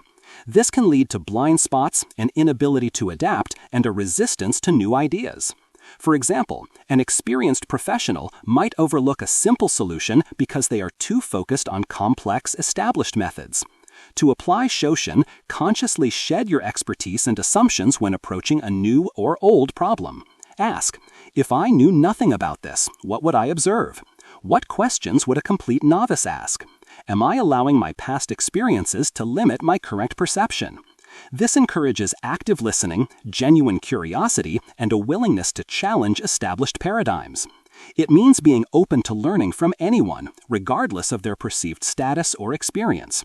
By cultivating a beginner's mind, you remain perpetually adaptable, receptive to new information, and capable of fresh insights, fostering continuous learning and innovation, ensuring you never stop growing and exploring new possibilities, regardless of your level of expertise. 90. Emotional contagion awareness. Emotional contagion is the tendency to feel and mimic the emotions of those around us. It's the rapid and unconscious transfer of emotional states from one person to another. If you spend time with anxious people, you might start to feel anxious. If you're around enthusiastic people, you might feel more energized. This happens through mimicry of facial expressions, body language, and vocal tones, which then trigger corresponding emotions in ourselves. This model is powerful because it highlights the profound impact our social environment has on our emotional well-being and decision-making. Unchecked emotional contagion can lead to being unduly influenced by groupthink, succumbing to collective panic, or being drained by negative interactions. Conversely, it can also be a source of positive energy and collective motivation. For example, a leader's calm demeanor can diffuse panic in a crisis. To apply emotional contagion awareness, consciously observe your own emotional state and the emotions of those around you. Ask, am I feeling this emotion because of my own internal state, or am I picking it up from others? How is the emotional tone of this group affecting me? Can I intentionally shift the emotional tone of a room? This encourages you to be mindful of who you spend time with and to protect your emotional boundaries. It also empowers you to be a positive influence by consciously projecting calmness, enthusiasm, or optimism when appropriate. By understanding emotional contagion, you can better manage your own emotional landscape, protect yourself from negative influences, and strategically use positive emotions to foster better interactions and outcomes in social and professional settings, leveraging the power of shared emotional experience. 91. Defensive versus offensive strategy. The model of defensive versus offensive strategy distinguishes between approaches aimed at protecting existing assets, minimizing losses, and maintaining stability, defensive, versus approaches aimed at gaining new ground, seizing opportunities, and maximizing growth, offensive. Both are vital, but they serve different purposes and require different mindsets and resource allocations. This model is powerful because it provides a framework for strategic planning in various domains, from business to sports to personal development. A purely offensive strategy without defense can lead to overextension and vulnerability. A purely defensive strategy can lead to stagnation and missed opportunities.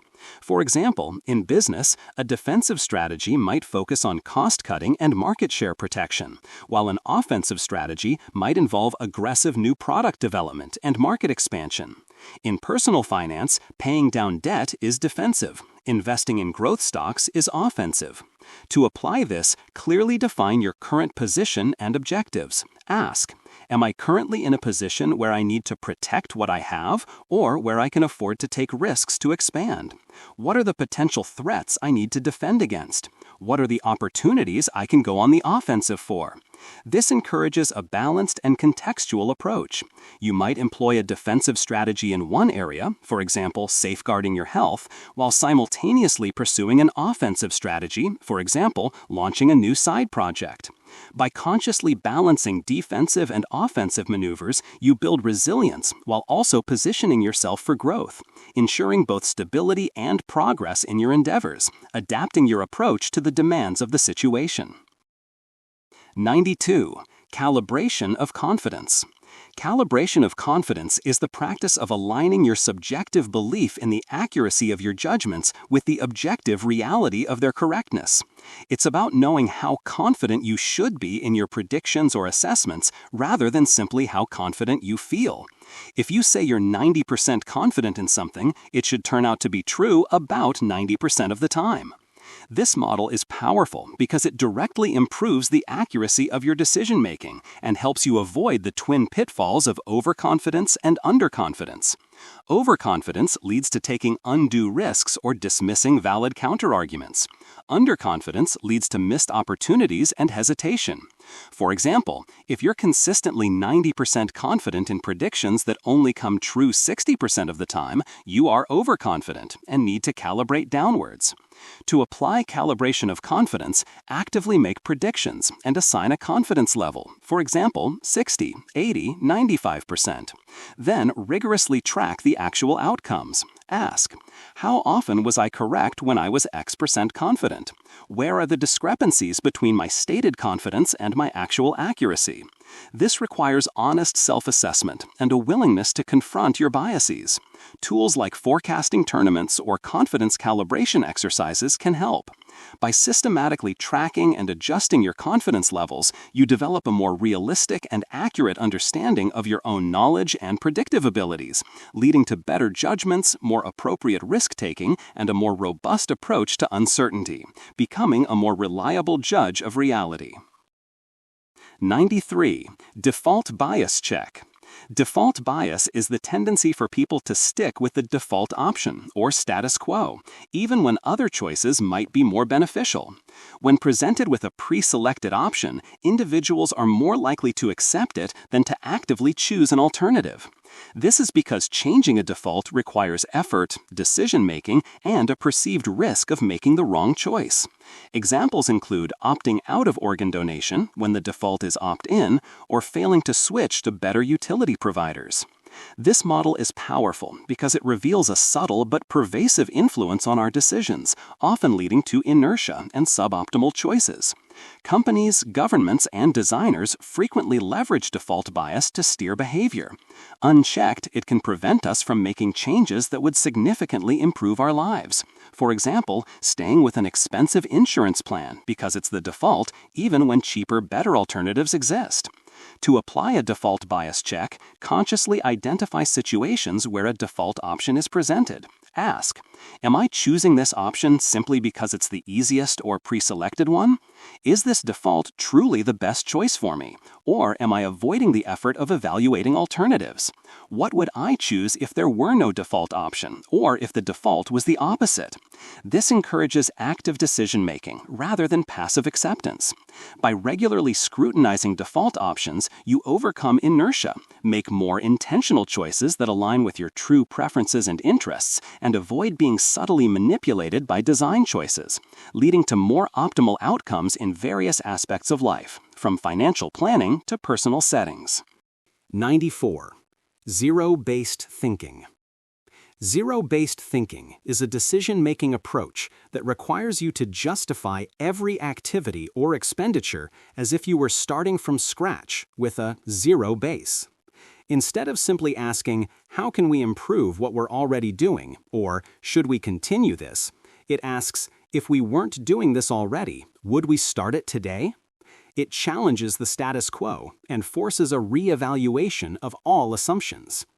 This model is powerful because it combats inertia, eliminates waste, and fosters innovation by forcing you to critically assess the value of every ongoing activity.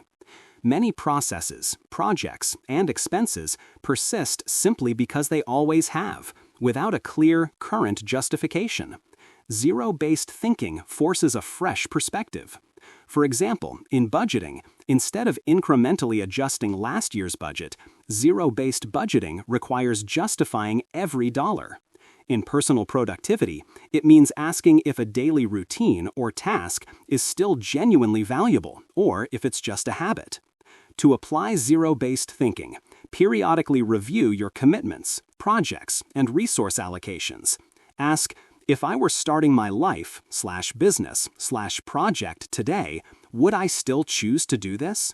Is this the most effective and efficient way to achieve my current goals, or are there better alternatives? This encourages you to strip away legacy practices and ingrained habits that no longer serve a purpose. By regularly challenging the status quo and demanding justification for every activity, you can eliminate inefficiencies, reallocate resources to higher impact areas, and foster a culture of continuous improvement and strategic alignment, ensuring that your efforts are always directed towards what truly matters and delivers value. 95. Mental subtraction. What if it was gone? Mental subtraction is a contemplative exercise where you deliberately imagine a positive aspect of your life, a relationship, a skill, a possession, a privilege, being suddenly taken away. Then you reflect on what your life would be like without it. This isn't about negative thinking, but about appreciating what you have by considering its absence. This model is powerful because it combats hedonic adaptation and fosters gratitude, helping you recognize and appreciate the value of things you often take for granted.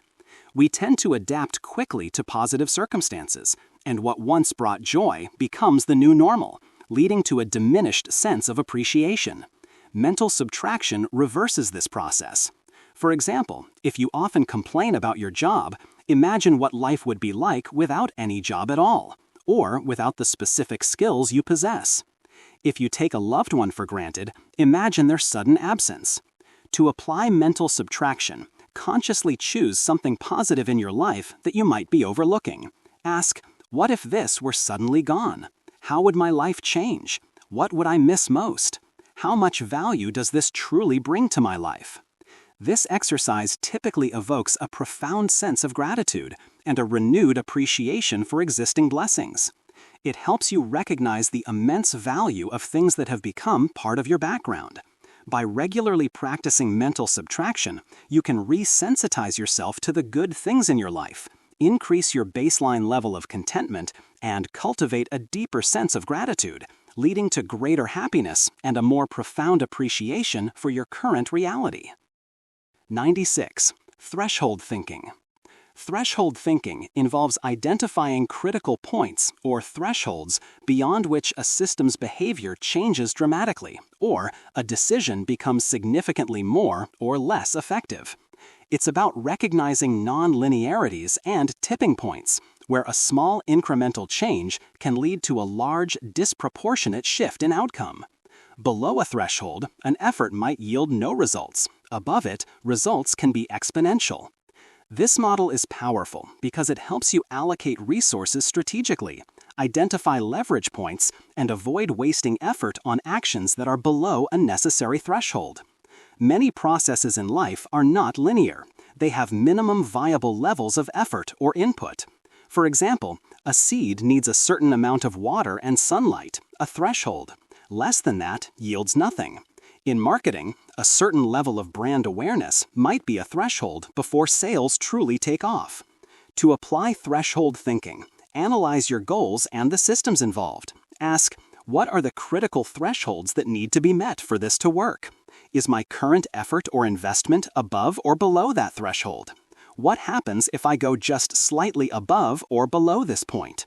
This encourages you to concentrate resources to cross a critical threshold, rather than spreading them thinly. It also helps identify when further effort is redundant once a threshold is met, for example, boiling water beyond 100 degrees. By understanding these tipping points, you can make more impactful decisions, focus on achieving minimum viable inputs, and anticipate sudden shifts in outcomes, maximizing your effectiveness by recognizing where effort truly starts to yield results. 97. Pareto Frontier Optimization. The Pareto Frontier, or Pareto Front, is a concept used in multi-objective optimization.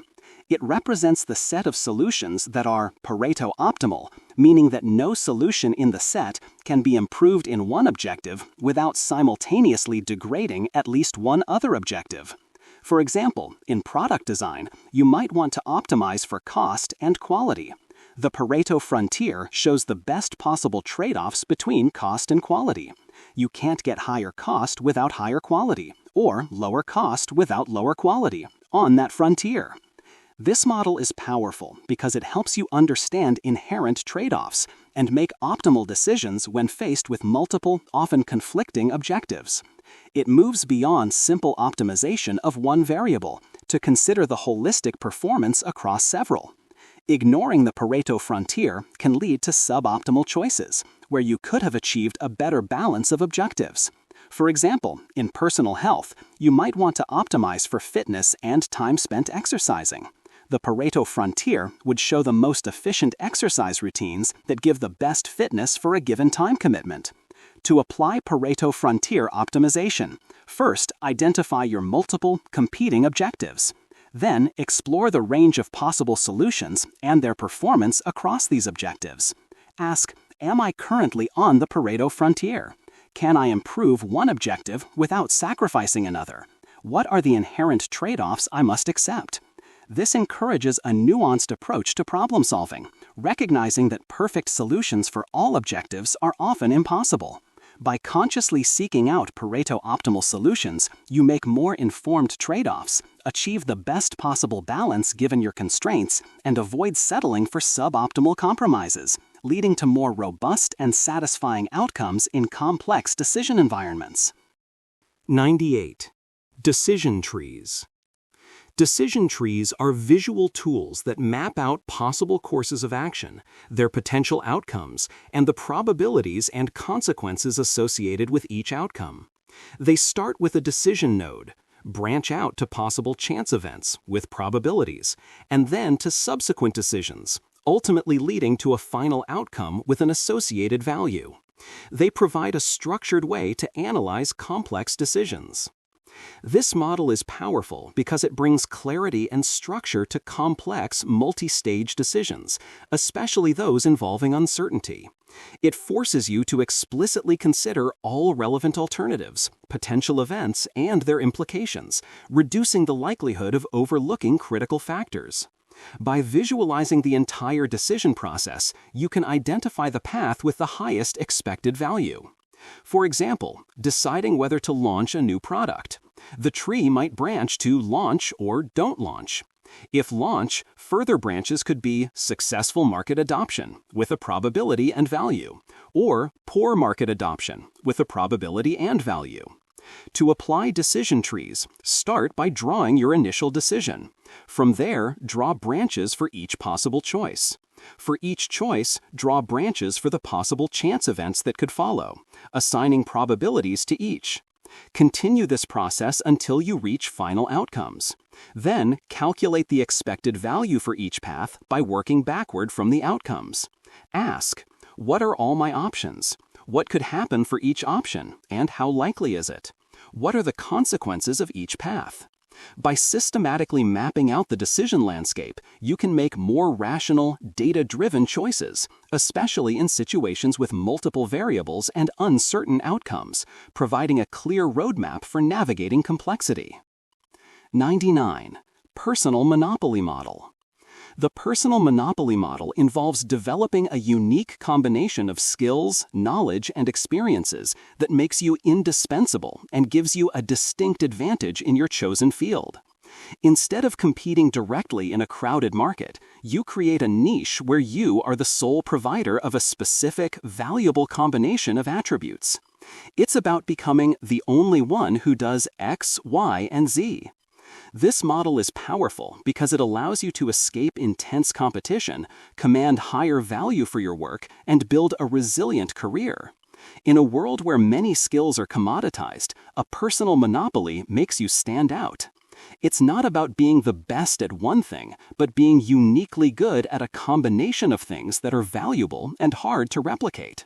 For example, someone who is an expert in artificial intelligence and a compelling storyteller and deeply understands a niche industry like sustainable agriculture might have a personal monopoly.